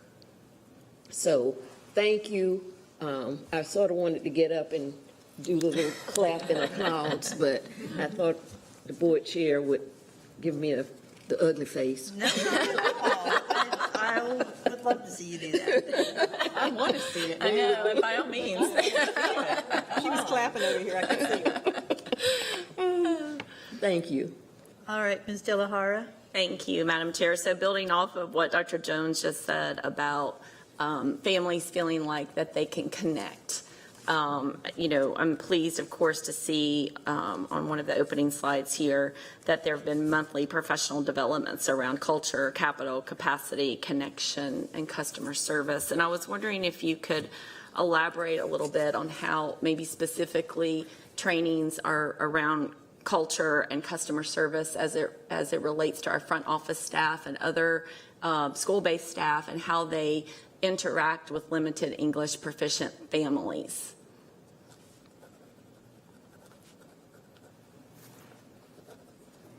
Thank you for the question. Like I said, we did a refresher with all of our leadership team last week. We have next step will be all of our frontline workers in August as part of our back to school. To have a check-in with our financial secretaries, our nutrition workers, our bus drivers. We did do a session with the bus driver this past spring about the importance of, we actually had a session for all 975 drivers done virtually to have receive that same connected information they provide for our leaders. And then we will have ongoing as a part of our regular monthly teacher PD, it being a part of each PD, the importance of, it's great to have rigorous content, but are the students and the families connected to the content and understand how and are we meeting them where they are based on their needs? So this has been integrated in everything that we do, regardless if it's in classroom materials, leadership development, staff meetings, leadership meetings. Every month, we will all be engaged and understand the importance of how we meet and treat all of our customers, whether it be our internal customers or our external customers. Thank you. Yes, that's so important. I've seen some of the great work that the L department has put together in trying to help families access the content, particularly during COVID, even how to log in, initially at the beginning of the year and get started. And that's really important. And even more specifically, I was thinking about that customer service, that sort of first impression when families walk through the door. It really just makes a world of a difference. So I hope that we continue to do that and scale it and continue, because it's always changing. No one ever really arrives at cultural competence. it's something that never is fully obtained, right? And we always continue to strive toward it. I've watched several of the family and community engagement calls. I've, obviously been able to zoom in, and that's been great. And the equity committee, I appreciate all of their input that they provided us. Sometimes I notice that they're similar recommendations, and I guess I just am wondering, is there any point person that is making sure that that we're connecting those two, or at the family engagement sessions, letting them know, yes, the equity committee is on the same page, we're doing that work, and vice versa, so that they have a greater understanding of the different connect points and how, does that make sense? Like, I'm just wondering if that's being communicated in that way. Well, absolutely. I can say for our members of our equity committee, been very strategic about attending those monthly meetings to put their voice in that space as well, so that they're Who here. was that? I'm sorry. The equity committee members for the Yes, family and yes, community yes. engagement, they actually also attend the other meetings as well. So that's why you're hearing duplication. We're making sure that folks are here on both sides. We mean this, and we would like to see this enacted if it's all possible. Is the message that I keep receiving back as the partner that's assigned to the equity committee to help them shape their messaging. They are also very intentional about working across all the equity subcommittees. And so when you say about the customer service being a refresher every year, they're very intentional about the policy calls for that in ADA, and making sure that we include it as a part of our, as a district, that we go forward and make sure we lift it up every year as a part of everything that we do. So we do have a community partner there who's advocating for us to honor and practice what's in writing as far as our policy and our regulations. Okay, thank you. And lastly, this morning, a staff member tagged me. There was a cafecito con CMS this morning, and I really appreciated that, because that is that sort of second language work that we're doing in the community. I didn't get to watch it because I had another appointment, but I just wanted to lift that up, because I'm not sure that the community at large understands that we are conducting these sessions, in Spanish, and I would hope maybe in the future in other languages as well. It was around stress and mental health strategies for families. So I appreciate that sort of training and connection in the community. And it was nice to see that, being tagged so I could watch it on Zoom or being streamed live. I guess I'm just wondering though, now that we're coming out of COVID, are we going to be doing hybrid models of that sort of parent training or school-based training for families? I'm just wondering what that's going to look like, as we do that sort of parent engagement moving forward. We will continue our Facebook Live sessions. We will continue our trainings via Zoom for our district SIT trainings, and also the Parent Advisory Council. We found that the attendance is much better when we can do it via Zoom. So yes, we will continue those via social media and through Zoom. Okay, all right. Yeah, it seems like that would make sense to reach a broader audience, although there might be that community piece also at certain schools that have that where folks want to come together and feel a sense of connection and community. So maybe keep both of those open. But all right, thank you. Ms. Cheek? Well, so much has already been said. I'm super excited to hear that we are taking lessons learned through the pandemic to carry them forward. That's happening across the country in every industry, in my industry, in banking. I think there's going to be a bit of a collapse of commercial real estate in the next year or so as people fail to come back to their cubicles. I had a big talk with my 19-year-old about that because he wants to go into banking. So the one thing I'm really excited just to look going forward with this is the clarity and alignment with the learning zone superintendents or learning community superintendents. It's changed a few times. So you're correct. LZ Soups, LC Soups, and under your new department, Nancy, with Dr. Brightwell, with the CAO. I mean, we have to have alignment across all disciplines to make things really effective in equity, and there has to be communication top down and from the bottom all the way up. So. Principals, I'm so impressed to hear from you. I love that you thought of putting a projector out in a parking lot and bringing people in, because if we think inside the box, then nobody gets in the box with us and we're in there by ourselves. And we don't want to be that. We don't want to be the principal in the box that's talking to two people on your SLT or SIT. So I think just thinking of unique ways to reach your families. And I do think that there's great value in the online versions of connecting because there's no childcare. You don't have to worry about transportation, and that's a lot of those issues are what limits parents' ability to participate in PTA, PTO, parent leadership. The biggest thing I think was one of the first things you said, Mr. Dixon, other than that you said you were in your suit for the first time in a year, which you look very dapper, by the way. It is hard to like transition from the sweatpants, yoga pants to the real zip-up pants wardrobe. That's a big change in life. So, but what you said was we have to train parents because it's not like when you and I got off the bus and our mom already was ready to give us a whooping before we got to the house because they already knew what happened. And the neighbor ladies already had told our mom and everybody on the whole street knew. And so it's not that way anymore. So we have got to figure out ways to teach our parents how to parent children of 2021. It's a lot different, and I think that we're just having to figure out ways to find equitable ways to do that. And it's across the county. There's people in every part of our county that really aren't supporting their children academically in the ways that we wish they would. And it's not just about demographics, it's across the county. So I appreciate that you all are looking, but principals, I applaud you for your work in the trenches and your outside the box thinking. Keep looking outside the box. I think that's where the solutions to unlock a lot of our problems are. They're outside of that box that we've been living in. So thank you. Outside of the building and outside of the box. Outside the building and outside the box. So I've got Ms. Byers-Bailey and then Ms. Marshall. I want to echo a lot of what my fellow board member, Ms. Cheek, has said about hearing the principal voice. That was one of the most impressive things to me that I heard is what you all are doing, how you're using your support staff to reach out to the parents. All times of day, all times of the evening, whatever it takes to interact with the parents. You mentioned holding training sessions once a month for parents.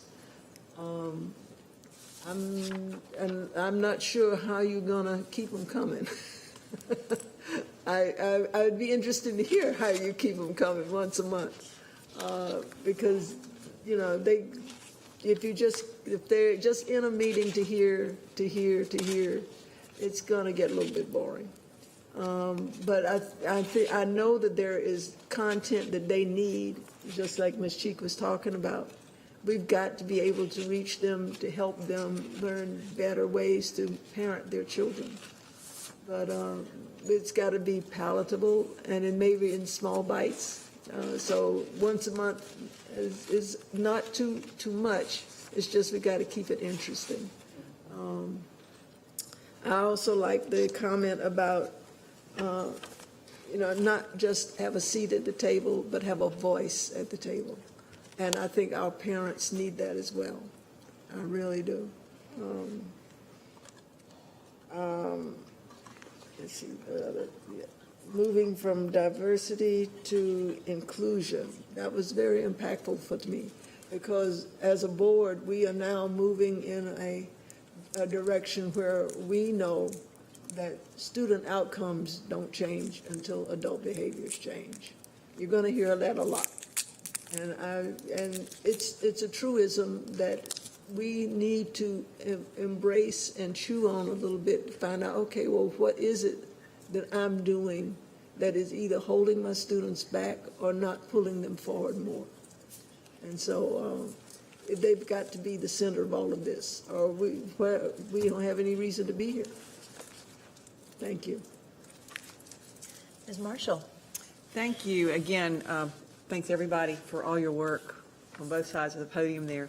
A couple things I want to talk about. I think that this pandemic, as we all know, has changed everything and forced creative leaders like yourself to do things differently with great results. So I think part of this is connectivity and what the normal ways we used to think about connectivity and what they are now. And I think we all recognize that broadband access is key to continuing this. So I want us as a board and as a community to make sure that we work on this together and that we don't let up on this, because I think that's going to be a pathway, a highway that we didn't really have before that we have to make sure is passable, because we really have got to enforce that in our community in every way. That's the key for mobility. It's the key for connectivity. It's the key for academic success when kids have access. So I want to make sure we use that in every way possible in our community engagement, because I think your Zoom call, your Zoom trainings, your Facebook Live, all these things at their core have access to broadband, and we have to do that. So that's one thing I want to talk about. The other is, I noticed the paid family advocate that the Equity Committee asked for. And I know we have a number. Can you tell me how many we currently have in our schools? They're usually purchased with Title I. So normally the family advocates are purchased through Title I funds. I think roughly we have maybe 33 family advocates currently. I'm not quite sure of the number, but somewhere maybe in the ballpark, but I'm just not sure, because they're mainly at the elementary schools, and there may be one or two in middle and a few in high schools, but I'm not quite sure of the final number. Ms. Marshall, we'll circle back around and make sure that we can get you a definitive number on the number of family advocates. And I know that that's their recommendation, and that may be what you all think are best practices or not. I would think that would be in alignment from everything I saw from what you're looking at too. So I know that we also have a number of social workers. I know they do different things, but I would assume there's some intersect there. So maybe looking at that too and what their roles are. I want to say that this type of training is really for everybody in the schoolhouse. It does not need to always sit in one specific office. So I think that's the approach, but certainly to have that person be able to be the point person there to organize in ways that teachers can't.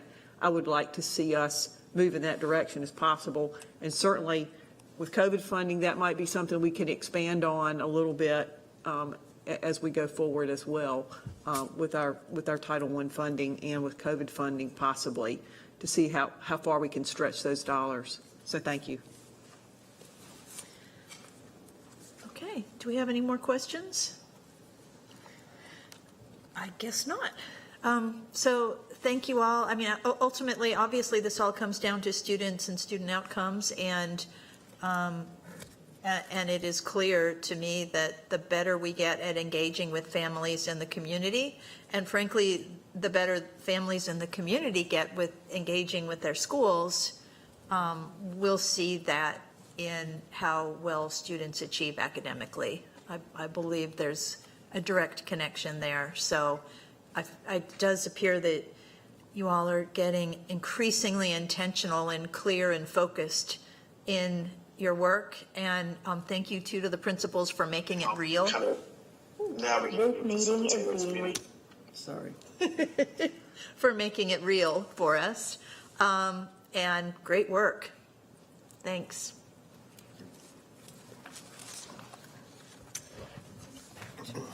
Agenda. All right. So our final report for the evening is an update on Camp CMS. So, Mr. Superintendent, the floor is yours to catch us up on Camp CMS. Thank you, Madam Chair, and I wanted to thank our entire team for the presentation that just wrapped up, and thank you, Mr. Dixon, Ms. Lloyd, Ms. Brightwell, Ms. Telfair, Mr. Patel, and Mr. Starnes. It's always exciting to hear from our principals in particular about some of the innovative things that you're doing at your particular school building. So I know it's not a school night for you guys, but you are welcome to depart if you want to. You don't have to stick around. It might be with Camp CMS, school night. Right.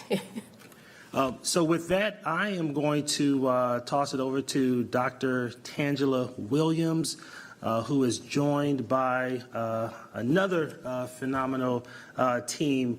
Dr. Williams has certainly led our efforts around Camp CMS, but I think she'll be the first to tell you that she could not do this work well without a strong, supportive team. And so we're excited. Camp CMS kicked off last week. We're in week 2, and excited to hear about the progress that is underway. Thank you, Mr. Superintendent. Good evening. Mr. Superintendent, good evening, Board Chair, Board Vice Chair, and all members of the board. I am excited to bring to you tonight this update on Camp CMS, but I stand here on behalf of not just myself, but on behalf of every principal in our district, every learning community superintendent, every executive director, every site administrator of Camp CMS, all the teachers, and every CMS department, because everyone has leaned into this work on behalf of Camp CMS and the children that we serve. And I especially want to call out our Camp CMS site administrators who have done yeoman's work to lift up every school and to make sure every school is ready to receive the students that we received last week. So I definitely want to shout them out tonight as we begin to give this update. So tonight, our program, our report will include a program overview. You can go to the next slide. Oh, it's me. It will include a program overview. We will talk about registration and attendance. We will talk about our accountability measures, our human resources status and staffing, as well as operations including transportation, child nutrition, building services. And we will also give you our next steps for Camp CMS. So Camp CMS is the result of North Carolina legislative requirements found in Session Law 2021-7, formerly known as House Bill 82. And this law requires that every LEA in North Carolina provide an in-person voluntary summer program. The law requires that the program span 30 days or 150 hours of instruction. In CMS, we have gone with the 150 hours of instruction. That's what we're providing to our students over the course of 6 weeks, providing instruction for 4 days each of the 6 weeks. The law requires that we target our at-risk students, but I do want to make the point that CMS did target our at-risk students, but we also made the decision to open up Camp CMS to all students who were interested in attending. But we did employ some targeted recruitment efforts towards our at-risk students to make sure that we were able to get as many at-risk students enrolled in the camp as possible. Other program requirements are that we provide social emotional learning, that we have small group instruction in the school day, that our high school students have access to credit recovery, and that we provide a pre and post program competency-based assessment. And we must also make sure that we are providing transportation, meals, and that the day includes some sort of physical activity. So when we take all of those program requirements into consideration, Camp CMS was born. So this slide is showing you, in a sense, Camp CMS by the numbers. So in our portal today, we do have 32,511 students registered for our Camp CMS. Of those 32,000, 26,000, a little over 26,000 have requested transportation, and our transportation department has worked diligently. Sometimes I think the transportation staff are magicians because they're able to do so much in short periods of time. And they have provided routes, prepared routes for the 26,000 kids that have requested transportation. In addition, our Human Resources Department has worked diligently in collaboration and cooperation with our site administrators to make sure we have hired more than 5,000 instructional and support staff and non-instructional staff that are supporting Camp CMS. And in addition to that, we do have our 81 Camp CMS sites, and you see the breakdown of those 81 sites there.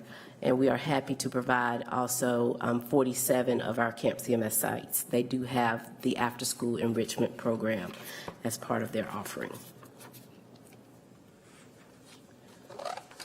So the purpose of Camp CMS is to extend the school year to help mitigate any learning loss that was caused by the pandemic, and to extend learning for all of the students who desire to participate.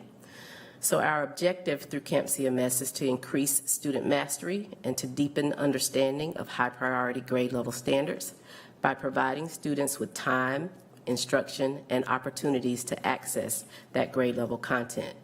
And on this slide, I just want to highlight that we are calling out those high priority grade level standards because we are aware that in a 6-week program that really encompasses 24 days of instruction, we're not able to totally recreate the school year and all of the standards that students engaged in during the school year. So I do want to lift up our academics department, who did a lot of work to make sure that the resources and materials that our teachers and site administrators are provided with do exactly that in lifting up those high priority grade level standards throughout Camp CMS. So what is being provided to address time, instruction, and opportunity? And what are kids actually learning in Camp CMS? So we want to make sure you know that every Camp CMS site does provide staff that's dedicated to our exceptional children, as well as ESL teachers to support our English learners. And every site has student support services staff on hand. So we're talking about our counselors, social workers, and school psychologists. And they are there to help provide the services and support that are needed for our social emotional needs. When we think about the curriculum, Camp CMS is providing curriculum in math and ELA, and we are using our Open Up resources for math in grades K through 8 and our L curriculum for English in grades K through 8. And our social emotional learning material is coming from our Caring Schools community curriculum. And I want to lift up one of our site administrators, Kate Pfeiffer, who is the site administrator at Rayma Road Elementary. She was interviewed by one of the local news stations recently, and Kate did lift up that it is beneficial to our students and to our teachers that they have access to curriculum materials that are familiar to them, because we want to provide that consistency in the learning program for the summer.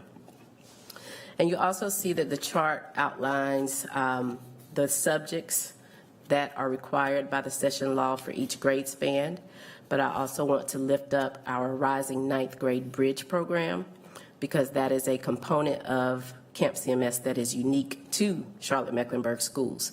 And in that program, our rising ninth graders are provided the opportunity to actually attend Camp CMS at the high school that they will attend in the fall. So it's giving them the opportunity to get acclimated to the high school campus, meet some of the teachers they might engage with during the fall, and just get to know what that high school schedule looks like and some of the high school content. In addition, students participating in our Rising Ninth Grade Bridge program, they have the opportunity to earn credit through the Bridge to High School Math and the Bridge to High School English courses that we are offering.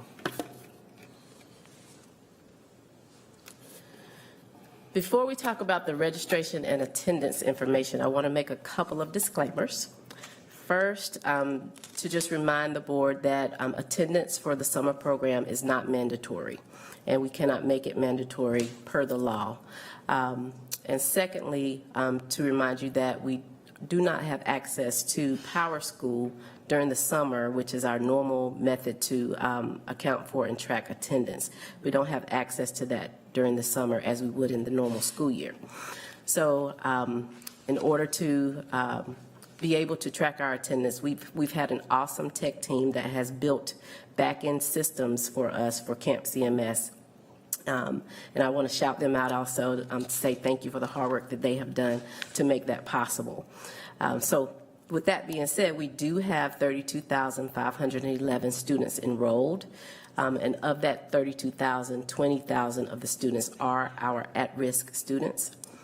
Our registration is currently closed except for students who fall into one of three categories. So we are still registering students who are third graders who have not yet met any of the Read to Achieve benchmarks.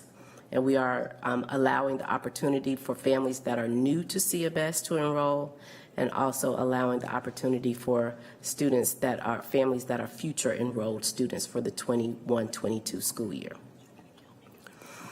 Preliminarily, our average 4-day attendance for last week was around 19,000 students. Now, we took the average of each of the 4 days, Monday, Tuesday, Wednesday, Thursday, and the 19,000 is our average daily attendance. But we can also report that 20,000, a little over 20,000 students attended at least one day during the first week of Camp CMS. And of that 20,000, 12,000 students, almost 13,000, were our at-risk students that attended at least one day during the first week of Camp CMS. So our site administrators and their teams, they are employing outreach efforts to reach out to the families that are registered but have not yet attended Camp CMS. So home visits are being done, phone calls are being made, emails are being sent, connect-ed messages, and we are collecting some information from the families that have not yet shown up. And so far, some of the families have reported to us that their students have enrolled in different programs for the summer, or that their child is actually not in Charlotte for the summer. They've gone to visit relatives or some other family member. We've also learned that some of our families have reported that they no longer feel their student needed the academic support for the summer, and various other reasons. And our camp administrators are going to continue to reach out to our families that have not yet shown up through the rest of this week. So we'll be able to give more information in a future report. And as Superintendent Winston mentioned, we do have this effort for Camp CMS has been a all hands on deck. So every department in CMS has been engaged in this work. So I'm going to turn the next few slides over to Dr. Barnes, Ms. Peugeot, and Ms. Turner for our updates.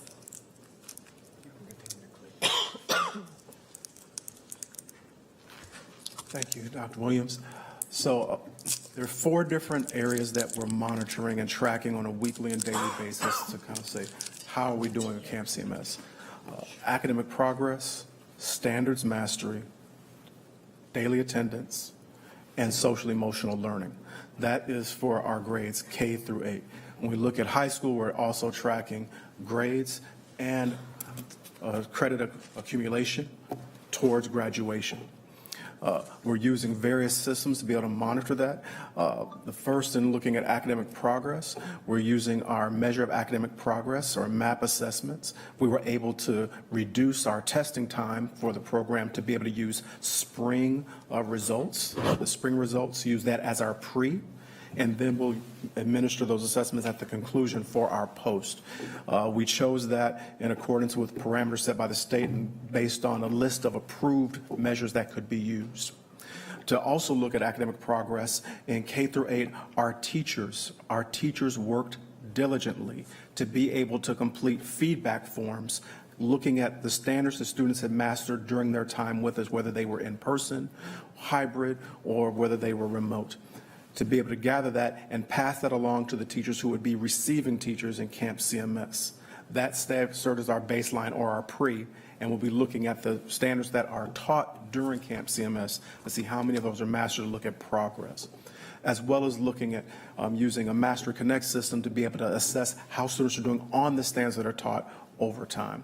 On a weekly basis, we'll administer a short 4 to 5 question social emotional learning survey, very direct questions to be able to say, how are students doing with their experience? So being able to track those elements as well. And as Dr. Williams articulated, being able to look at both enrollment regularly as well as our attendance to be able to monitor, are our students present and how frequently are they present? With that, I'll hand things over to Dr. Williams.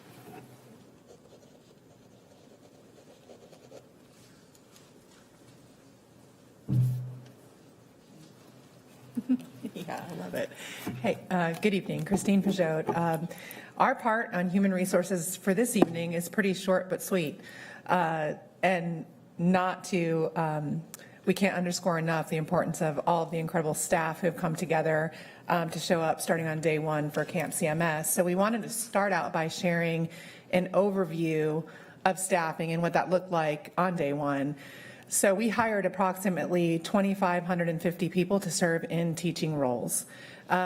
We also hired about 1,000 instructional support staff, and when we say instructional support staff, some primary examples would be teaching assistants, behavior modification technicians, and staff that is accustomed to and regularly works with students in the classrooms.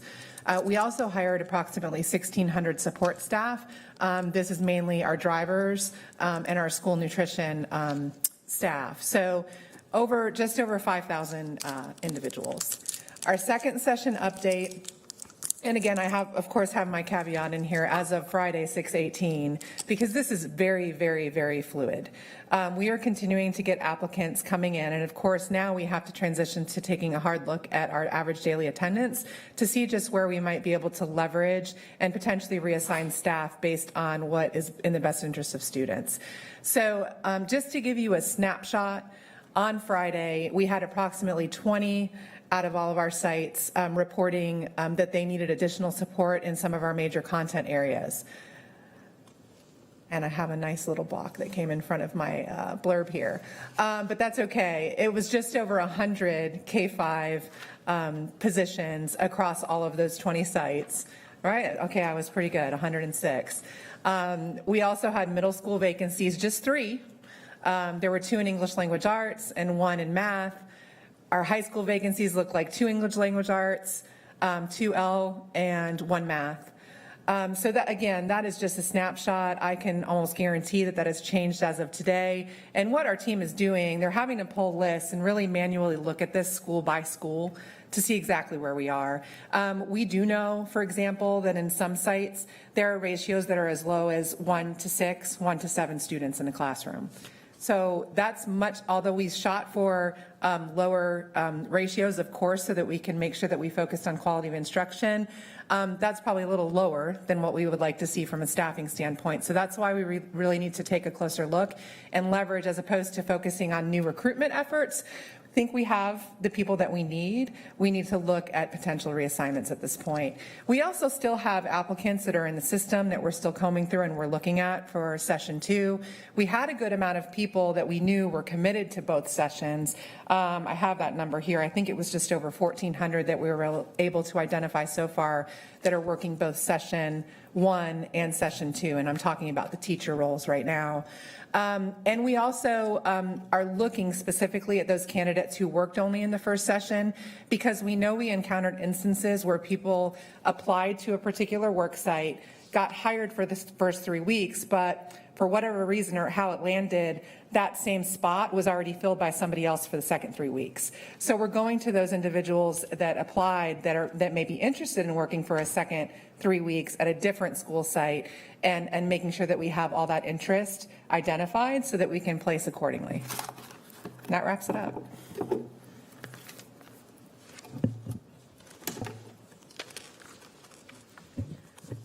So I'm Sean Turner. I just want to let you all know that our operations team is leaning in to do what we need to do to support Camp CMS. We're really excited about this opportunity, and I'll start with transportation to let you know some of the things that we've been doing first week and ongoing to support Camp CMS. And so I'll start with transportation is running about 428 buses, serving 24,000 students that were assigned to buses. Our evening all clear from day 1 to day 3. We reduced that time by 1 hour and 20 minutes. I will say that also our on-time arrival leveled off at about 94%, but we expect that that will improve as we continue throughout the summer.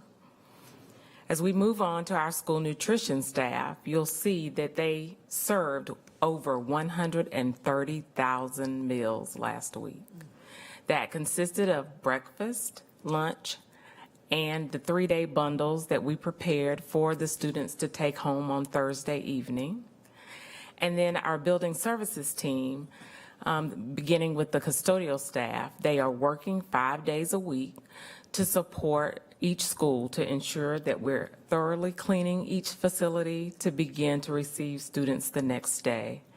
We're also increasing our garbage collection at the non-CMS or Camp CMS sites. We're only doing collection 2 days a week. We increased our collection to 5 days a week at the Camp CMS sites. We also, on our building services team in maintenance, we received 581 work orders last week, and we completed 293 of those. But we are continuing to work diligently with staff to ensure that we meet the needs of all of our staff members to the best of our ability. I'll return it back to Dr. Williams. All right, thank you, Dr. Barnes, Ms. Peugeot, and Ms. Turner for giving updates on those three departments. In terms of next steps for Camp CMS, as Ms. Peugeot alluded to, we will continue to monitor our staffing needs for the second session, and that would include developing staffing contingency plans based on any shifts in student attendance or personnel status. And now that we've gotten our first week under our belt, schoolhouse processes and systems are much more smooth, so now we can turn our focus and our attention more so to the quality of instruction in the classroom. So our site administrators, alongside our learning community superintendents and executive directors and equity soups and specialists in our academics department, will begin to visit classrooms and monitor the instruction that's happening in Camp CMS. And what are we looking for? We're looking for, is the instruction that we're seeing standard aligned? Are we seeing that small group instruction that's required by the law? And is that small group instruction data driven? Are our students engaged, and are they engaged in high interest tasks that are asking them to do most of the thinking instead of the teacher doing most of the thinking? And are we monitoring the student progress through the measures that Dr. Barnes mentioned? And finally, as a next step, we will continue to curate the content for the required DPI reporting. And that includes promotions and retentions after Camp CMS. And we also have to report on the pre and post program assessment results, and also how many students attained credit through credit recovery. And we have to report to DPI our attendance numbers. And I just want to leave you with one site administrator's reflection, and this comes from Mary Kelly, who is the site administrator at Mint Hill Middle School. And Ms. Kelly says it's priceless seeing students who have been fully remote excited to see their peers, loving being back on campus, and excited about routines, learning, and peer interactions. And I lifted this up because this is certainly a description of the environment that we want to create through Camp CMS for our 6-week program. So wanted to leave you with that uplifting quote.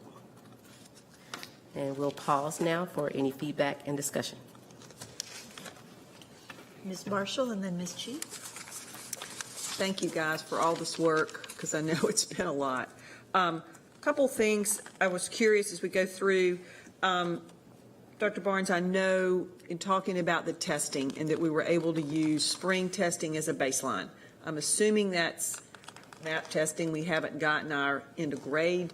Will we be, in terms of the assessments that are going to be given at the very end of the session, would it be possible even, are we going to give, we're not going to give the traditional end of grade again. I would assume it's another assessment, or would we be able to do that, particularly for our 3 through 8 students? Thank you, Ms. Marshall, for that clarifying question. As Dr. Williams articulated, part of the requirement for our reporting as a district is pre and post testing to look at that academic progress. The assessment we'd use would be the measure of academic progress, would be what we would administer at the conclusion of the camp. Okay. So our MAP testing that our students are familiar with, we'll be continuing to use that. So students that were at risk of retention, can we talk about how they are involved in this program and what this summer might mean for them? Sure. Yes. So promotion and retention decisions are not, they're not based on necessarily a child's participation in Camp CMS. The promotion and retention decision remains remains the principal's decision by law, but we do encourage our principals to look at a plethora of data points to determine whether or not they will finally decide for a child to be promoted or retained at the end of Camp CMS. So it still remains in the hands of the principal to take Camp CMS as part of the decision-making process when they're looking at the student, the whole student, and all of the data that the child has amassed throughout the school year. Okay. Also, in terms of food service, I know that in the past we've had school feeding sites in the summer. Are we doing that in addition to any Camp CMS sites, or are these Camp CMS sites really functioning as our school feeding summer sites? They are, and I do know that our school nutrition program is also running a program where they serve other outside agencies that we've typically done in previous summers. So we are doing still some of that. I think primarily, though, we are focused on the students that are in Camp CMS. But we do have some other programs that are running simultaneously. Would community members with students not in Camp CMS be able to pick up bundles? You know, I'm not sure about that question, but I can get the answer for you. I appreciate that. Thank you.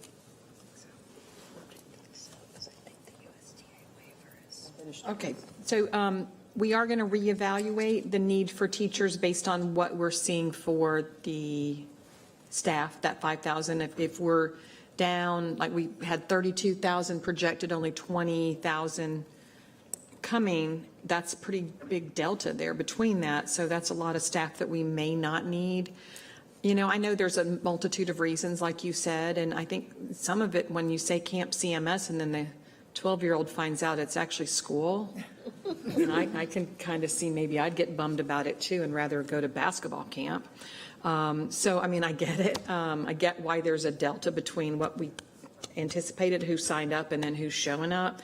So, but I want us to preserve our resources because they are so valuable. So I want us to make sure that we've not overhired and overcommitted staff with, you know, 30% less kids than what we've anticipated. So I know that you guys are working on some algorithms to figure out, you know, what the guesstimate is going to be, I guess. Well, and I wouldn't even say it's so fancy as algorithms. It really is looking at spreadsheets on paper and looking at where we are. Trying to make it sound fancy. Okay. Hopefully this is, hopefully all can hear me. But yeah, the great news is we do have a process in place already that we really employ at the beginning of each school year. And it's something that we refer to sometimes as leveling. So in human resources, we have processes that we go through where we identify, you know, if we have to move based on, for example, in the regular school year ADM, then we would look at things like a teacher's subject area that they're licensed in and their location and try to move within close proximity. So we also want to be very cognizant that this was a temporary role, that teachers stood up and said, I mean, they're still getting paid for it, but they didn't have to work Camp CMS. So we want to be very cognizant of areas in which teachers want to travel. For example, when we do look at reassigning folks, we're not going to do something where we send somebody across county if we can avoid that. But I think we're going to be in good shape. And at the end of the day, we did aim for smaller ratios within reason so that we could really focus on providing that high quality level of instruction, individualized support and attention to be able to mitigate any of that learning loss that occurred because of COVID. So I think we're going to be in good shape at the end of the day. It's just, and we are still looking at applicants that are in the pool, but really it's just that the primary focus now really does need to be focusing on the best use of our funds, always keeping in mind what is in the best interest of students. So the next question is about HVACs. It's sort of connected to Camp CMS. It's sort of connected to a general issue. I know the Camp CMS sites obviously are running their HVACs 24/7, I hope. Yes, all CMS sites, we're running 24/7. Because I kept getting emails about sites where SAT tests were administered and the HVAC units weren't turned on for Saturday, and that kind of harkens me back to a time in the fall, I think, when I was dealing with mold issues in a couple of my older facilities, and we really had the discussion of, is it worth turning setting the AC at a different level to preserve fuel cost when you then have to mitigate mold and all the other problems that happen when the buildings are not cooled properly. So I just want to make sure that we're being really mindful of that, because I've got a couple schools, I don't need them to get moldy again. We spent a lot of time and money at Cornelius Elementary and at North Meck High School. And I don't need them to open the ROTC closet and find all the uniforms moldy again this September or August, because they did. I agree with you wholeheartedly. I will tell you that as a part of our HVAC initiatives, one of the things that we talked about is that we would run systems 24/7 at all of the schools. Well, I also just recently talked to staff to make sure that I fully understood what does 24/7 mean. And so basically at about 60% of our schools, we have building automation systems that allow us to look in, electronically or virtually to see the systems, what they're doing, what they're not doing, what's turned on, what's not turned on. And so that gives our staff the ability to look without actually going out.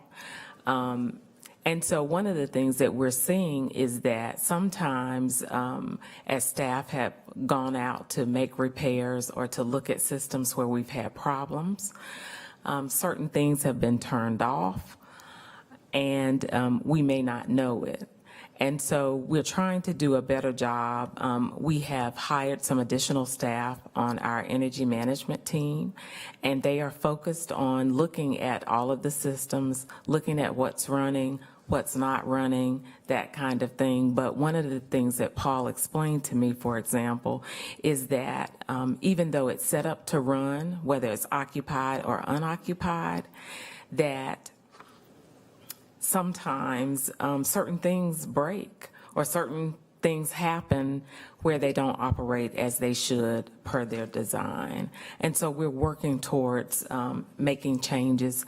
We're hopeful that we will be able to make some changes with some of the CRISA money that we have been provided as a part of, the stimulus funding as well as the ARP funding. So we are focused on that.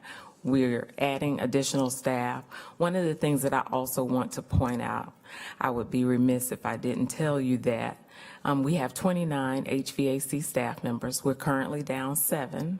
We're working very diligently with Christine's staff to recruit additional staff members to bring it up to standard. But we are struggling, but we are working on some plans to improve. I appreciate all you do. I don't have the numbers that I recall, but I remember a few years ago, the amount of property that is managed by our operations team is. Yes, it's over 23 million square feet, And it's done by buildings. less people than any other entity in our state, probably in the region. So, I so appreciate what you're doing. I just want to be, with the pandemic and all we've been through, air quality is such a big issue. And mold remediation. So I just wanted to make sure, and I do appreciate all y'all are doing to keep these buildings.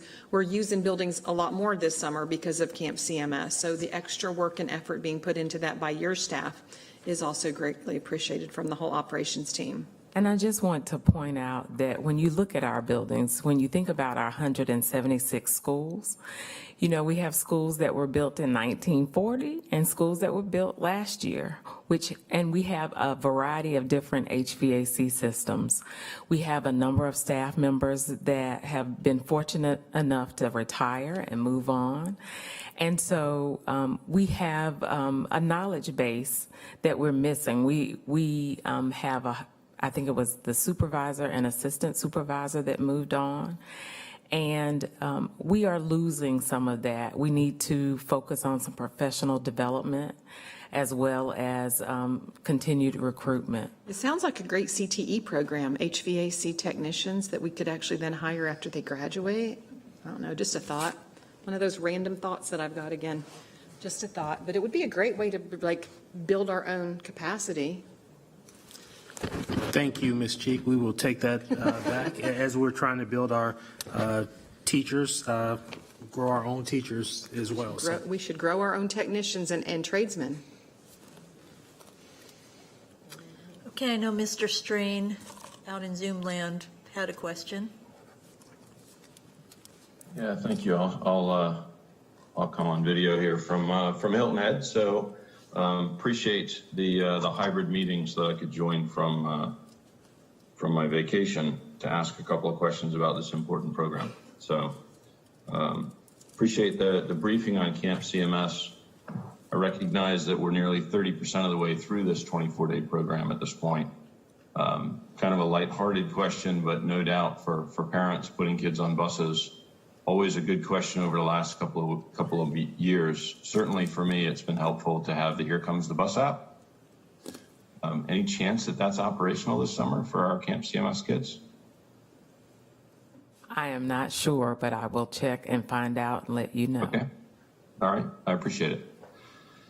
So the context for really the rest of the questions and discussion is around the fact that I'm looking at an end of year report card for one of our middle school students. And there are 9 courses that were taken by this middle school student, 3 of which he or she, don't know the name, it's been redacted and thankfully so, 3 of which they earned passing grades. None of those were core classes. 6 of those were failing grades, including all of the core classes. And this particular student had 105 unexcused absences this past school year. So this student was promoted.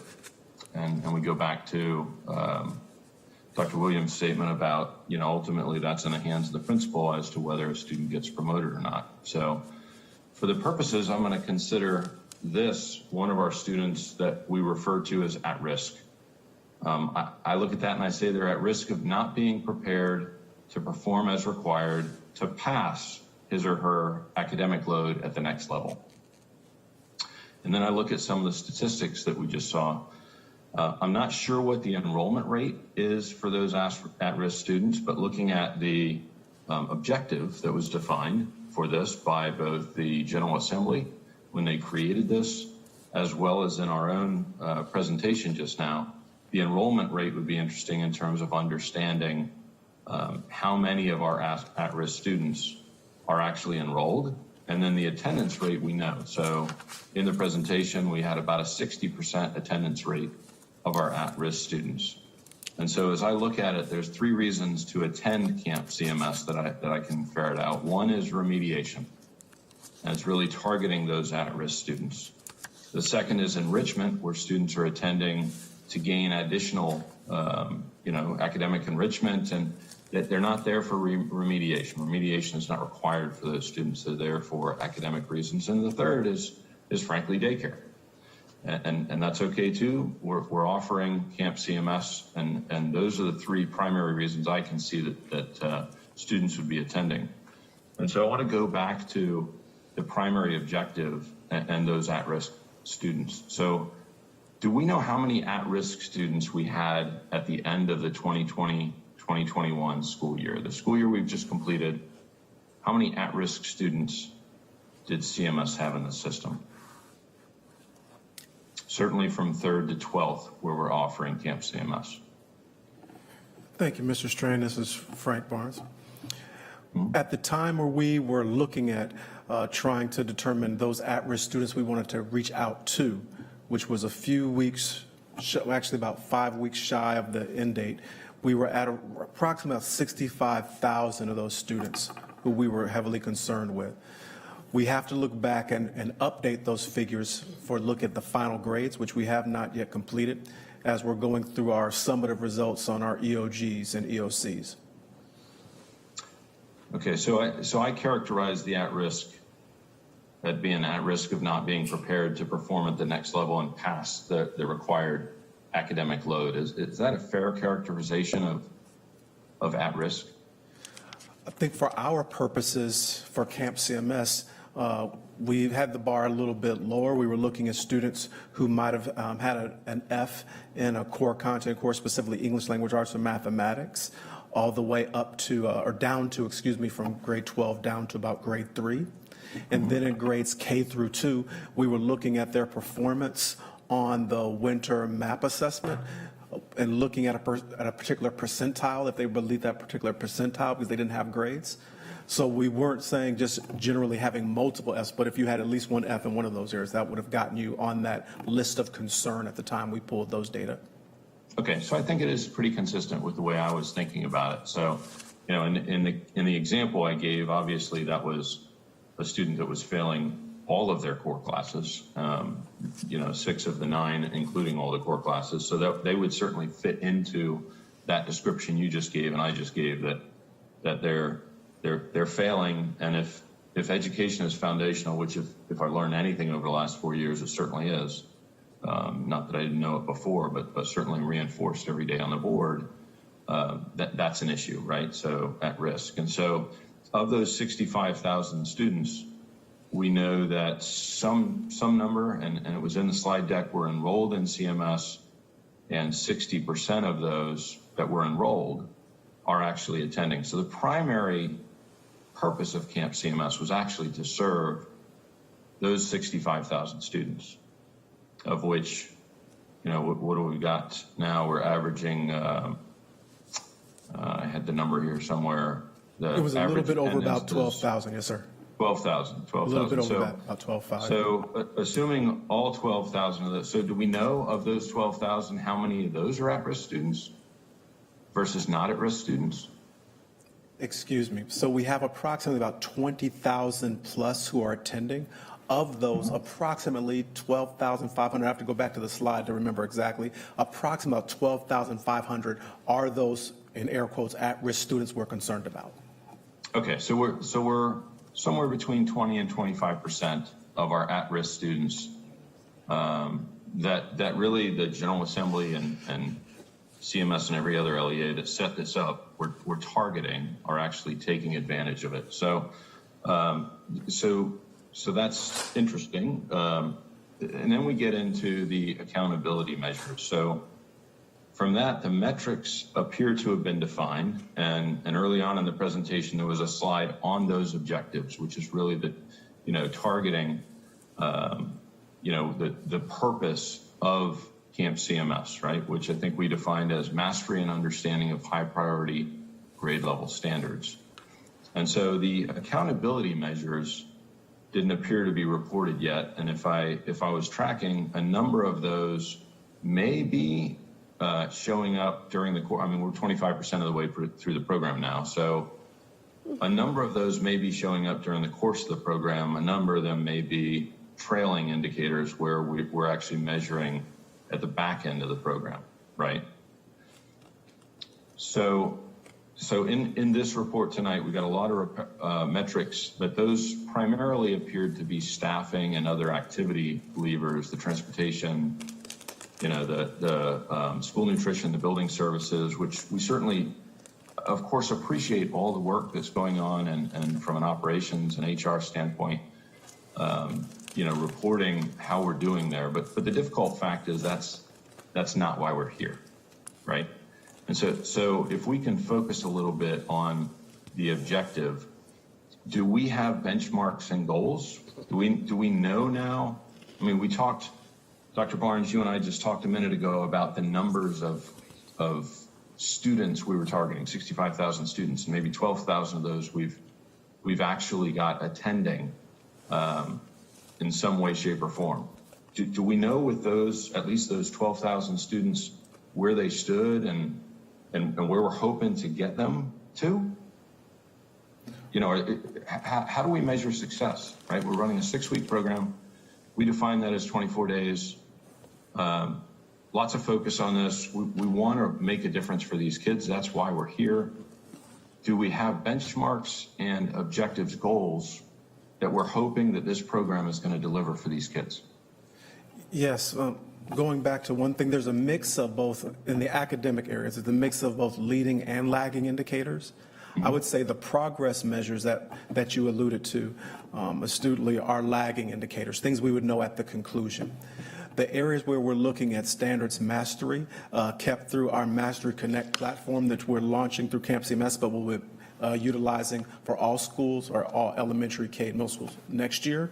The 21-22 school year are things we can look at lagging, as leading indicators in this program. As we're right now at the time we pulled the data for this presentation, we were concluding day 4. So I don't have a kind of a benchmark of where we are now for either those approximately 12,005 or the entire population that has been attending regularly. That's certainly something we want to get, but right now, 4 days in, I do understand exactly what you said as far as the percentage of days already completed for the entire program. But I would say that at this point, we're still trying to say, okay, now that we're getting stable, where are we at with the students who have been stably coming? So do we have a benchmark? I understand that we wouldn't have, after day 4, even day 6, tonight, we wouldn't necessarily have it. Hopefully halfway through, we might have then some of those leading indicators. But given those leading indicators, do we have benchmarks for the 20,000 students or 19,000 students that are attending on an average day? We need to get clarity about the denominator, but we're looking as far as whoever would be in that group, as far as the amount of dosage they would get, anywhere from 80 to 100% mastery of the standards that were taught. But we do need to get it clear about who would be included in that number, because we have, as you mentioned, the 3 week sections split up by the 4th of July, and being able to look at how many of those students are completing at least 5 of the 6 weeks. But yes, we're looking at somewhere anywhere from 80 to 100% of standards taught mastered. The amount of I'm sorry. So are these some metrics that we might be able to see halfway through, say 3 of the 6 weeks of the program through? We understand kind of where we were, right? Because again, it's not clear whether we have that benchmark, where we were, and then where we are 3 weeks in, and where we are 6 weeks in. I understand we have to provide to the state where we started and where we finished. And hopefully in doing so, we could also look halfway through and say, are there things we need to do between week 3 and week 4 to adjust, accommodate, accelerate the objectives of the program? Yes, we should be able to, at midway through, kind of say, where do we stand with the students who have been in attendance? Okay, so that's something that we as board members could look for being produced somewhere in that time frame, the 4th of July week, right? That break between week 3 and week 4 then, if I'm understanding that correctly. We'll work to logistically make sure that we can pull something in that week-long break, yes. Okay, great. So I know we talked about this a little bit before. Will the promotion and retention decisions be revisited following the 6-week program? Now, I have to say, I'm looking at this, again, grade report. That individual's already been promoted. And so presumably there were some people retained, some students that were retained because their particular principal said, you know what, they're just not ready. They haven't mastered sufficient content to be successful at the next level. It would do them a disservice to promote them, but perhaps through Camp CMS, that would be revisited. So how is that taking place, and is there sort of a standard that's being implemented across the district, or is what I'm looking at the standard with this particular grade report that I described? Yes, sir. So I think you're asking about students who are at risk of retention in a principal's eyes. As I stated to Ms. Marshall, the principal is going to look at a number of data points to make that decision, Camp CMS being one of the data points in terms of the student's progress throughout the 6-week program.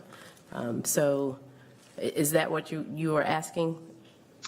Yeah, I mean, remembering that what I described was a student who got less than 60% on all of their core classes and was promoted, presumably some principals would have looked at that same report card and said, you know what, they're just not ready. Or maybe, of course, it's down to the individual student, right? And for all sorts of reasons, that's explained and they actually know it, but they didn't quite reflect that, in the grades. And so at the end of the 6 weeks, would we expect to see different promotion and retention numbers based on the progress during Camp CMS than we saw at the end of the school year? So there are some instances where principals have made their promotional retention decision contingent upon completion of Camp CMS and how the student performs at the end of Camp CMS. So for those students, yes, we would see, the decision being made at that point. Okay.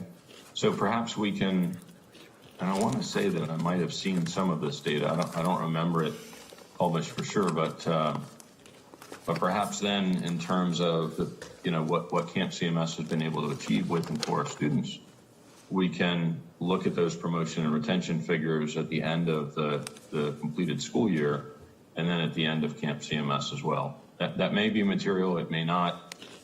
Given, like I said, the report card that I was reflecting on, that's not going to change. The students already been promoted. So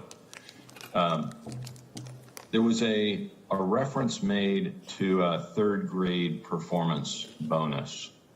I'm not familiar with this. I may have missed it. Is there anybody that can speak to a third grade performance bonus that's being offered by the district?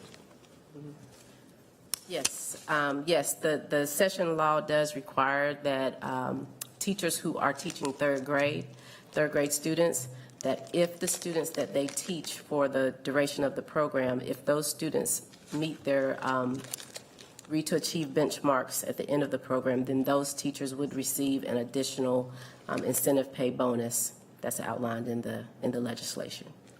Okay, so that is just targeting the third grade teachers, and it's measured by the test at the end of Camp CMS? Yes, sir. And it's not a growth metric then, presumably it's looking at, so if students are there for enrichment rather than remediation, I guess that teacher's fortunate to have students in their class that aren't requiring remediation. They've already got a leg up toward actually making that performance bonus. Is that right? So the performance bonus would be paid out for students that at the beginning of Camp CMS had not yet met the Read to Achieve benchmark. So a student like you're referencing that was, in Camp CMS for enrichment that was already passing and, had met their benchmarks, they would not be included in a student that the teacher has the possibility of making that bonus. Okay. But the teacher has the possibility to make the bonus for each individual student who meets the benchmark at the end of Camp CMS. Who did not meet the benchmark at the beginning but did at the end? Yes, sir. Okay, super. That's very helpful. I appreciate that. My last question is around the impact of Camp CMS. So Camp CMS was part of the reason given for a delay in a very significant program implementation that we have long briefed and noticed as a 1st of July cutover, and that's our business modernization program. And primarily, at the heart of it, it's improving our HR and finance functions, systems, processes, et cetera. And so clearly the benefits are being deferred of that. There are some additional risks. So there's risks of not cutting over at our year end, which is on the 30th of June or for the 1st of July. And so when will this work be completed and its very significant benefits be realized? And is that, I just want to acknowledge this is a Camp CMS report. That's an important question, but if staff is not prepared to address that right now, that's understandable because we're at the Camp CMS portion of the agenda. Are we in order, Madam Mays? Or? So this is an impact of Camp CMS, right? Yeah, it's in order. So you're asking, based on Camp CMS, what's the adjusted deadline for as a the result of modernization Camp project? CMS, this particular thing got pushed back. That's one of the biggest reasons that was given. So when do we expect that now to take place? So, Mr. Strain, thank you for that question. What I will say is that staff has been making significant progress on our modernization project. However, as you alluded to, we do face some challenges. Having to operate Camp CMS was among them, and so as a result, we expect to go live or launch our modernization project in October. Okay, so end of quarter then. So end of our first quarter of operations then. So for a 1 October cutover. What additional resources, including but not limited to budget, are required to ensure the success of that go live on the 1st of October? Because we certainly don't want to see that deferred further. And you can certainly get back to me with that. It doesn't need to be an answer today, but if there are additional resources, as a board, we're going to need to understand what those are, how we're going to accommodate that. We can certainly provide that information. All right, appreciate it. Thanks so much. Madam Chair, that'll be all. Thank you. Okay. Alrighty, so I know we have a question from Ms. Fowler, and then also Dr. Jones and Ms. De La Hara. Hi, this is Brianna Fowler speaking. I have a quick question, very brief. Just a question about our elementary school and our middle school students at Camp CMS. Is there a required time that our students get to be outside for, I don't know what the broad term is, sometimes they call it Healthy Kids, or just time for our students to be outside to play? Some students were emailing me or contacting me that they only had 15 minutes to go outside or 10 minutes to eat, and that's understandable. I just wanted to hear your perspective on it. Thank you. Yes, thank you for that question. Yes, the elementary and middle school days are set up where there's 6 hours and 15 minutes of instructional time, and then there's 45 minutes of the day that's used for lunch and physical activity. So within that 45-minute span, the children would eat lunch and spend some time outside for the physical activity requirement. Thank you so much. Okay, Dr. Jones, and then Ms. De La Hara. Well, I think Mr. Strain's questioning and responses mostly addressed the question I had around rigor, the mindset of attendance versus achievement. So I'm satisfied with that communication. Okay, Ms. De La Hara. Thank you. I know prior to Camp CMS beginning, I remember seeing a document that came our way showing sort of our outreach efforts beyond school communication and, social media blasts, but radio, specific targeted radio ads trying to recruit students, things like that, and efforts were made. I guess, now we're into it. I'm wondering with specific regard to our at-risk students, what are some of the extra measures we may be taking to try to reach out to them? I know I got a call today, even though I did try to unenroll my own students.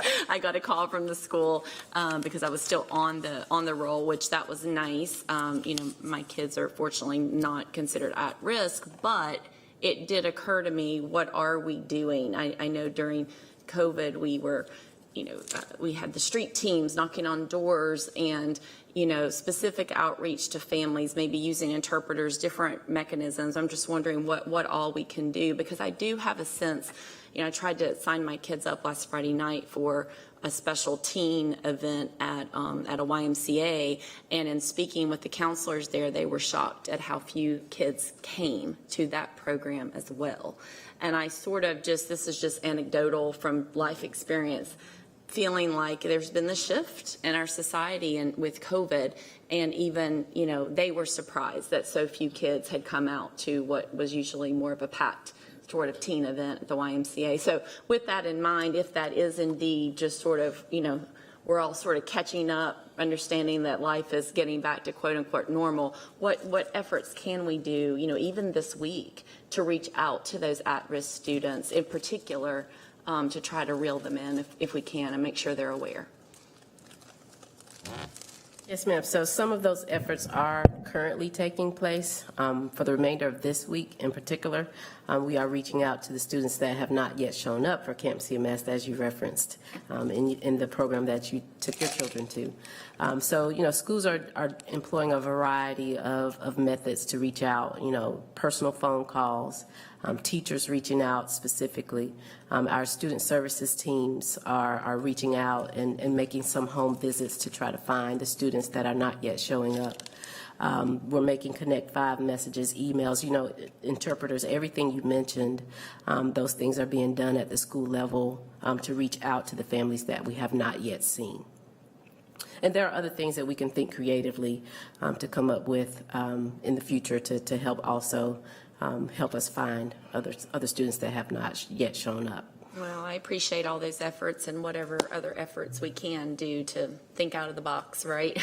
It would be well worth it, as I'm sure we all would agree. So thank you. Ms. Sawyer?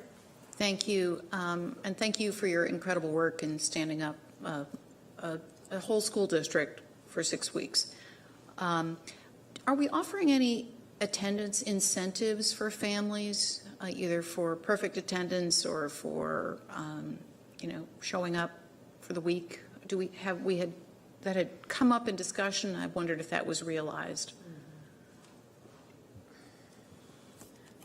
So we haven't specifically asked our site administrators to do that, but I'm certain that some of them are doing that, but that's certainly something we can bring up to our site administrators at our next meeting, to think creatively again about how we can ensure that we're incentivizing and encouraging our students and families to participate. Good idea. Thank you. We talked about raffle items and that kind of thing. Anyway, thank you. Yes, ma'am. Anybody else? All right. Thank you. Boy, that is a lot of work for a short period of time. I just don't know if anybody out there can appreciate the magnitude of the logistics that you all are making happen at the end of, and I know your staff, the work that they've been doing since, March 13th of 2020, when we were last in this room, is just Herculean, and so to take this on is just the next step, and we see that, and we're thankful. So thank you, everybody. Thank you. All right, well, that's our last report for the evening. Before we adjourn, we need to go back into, our board needs to go back into closed session.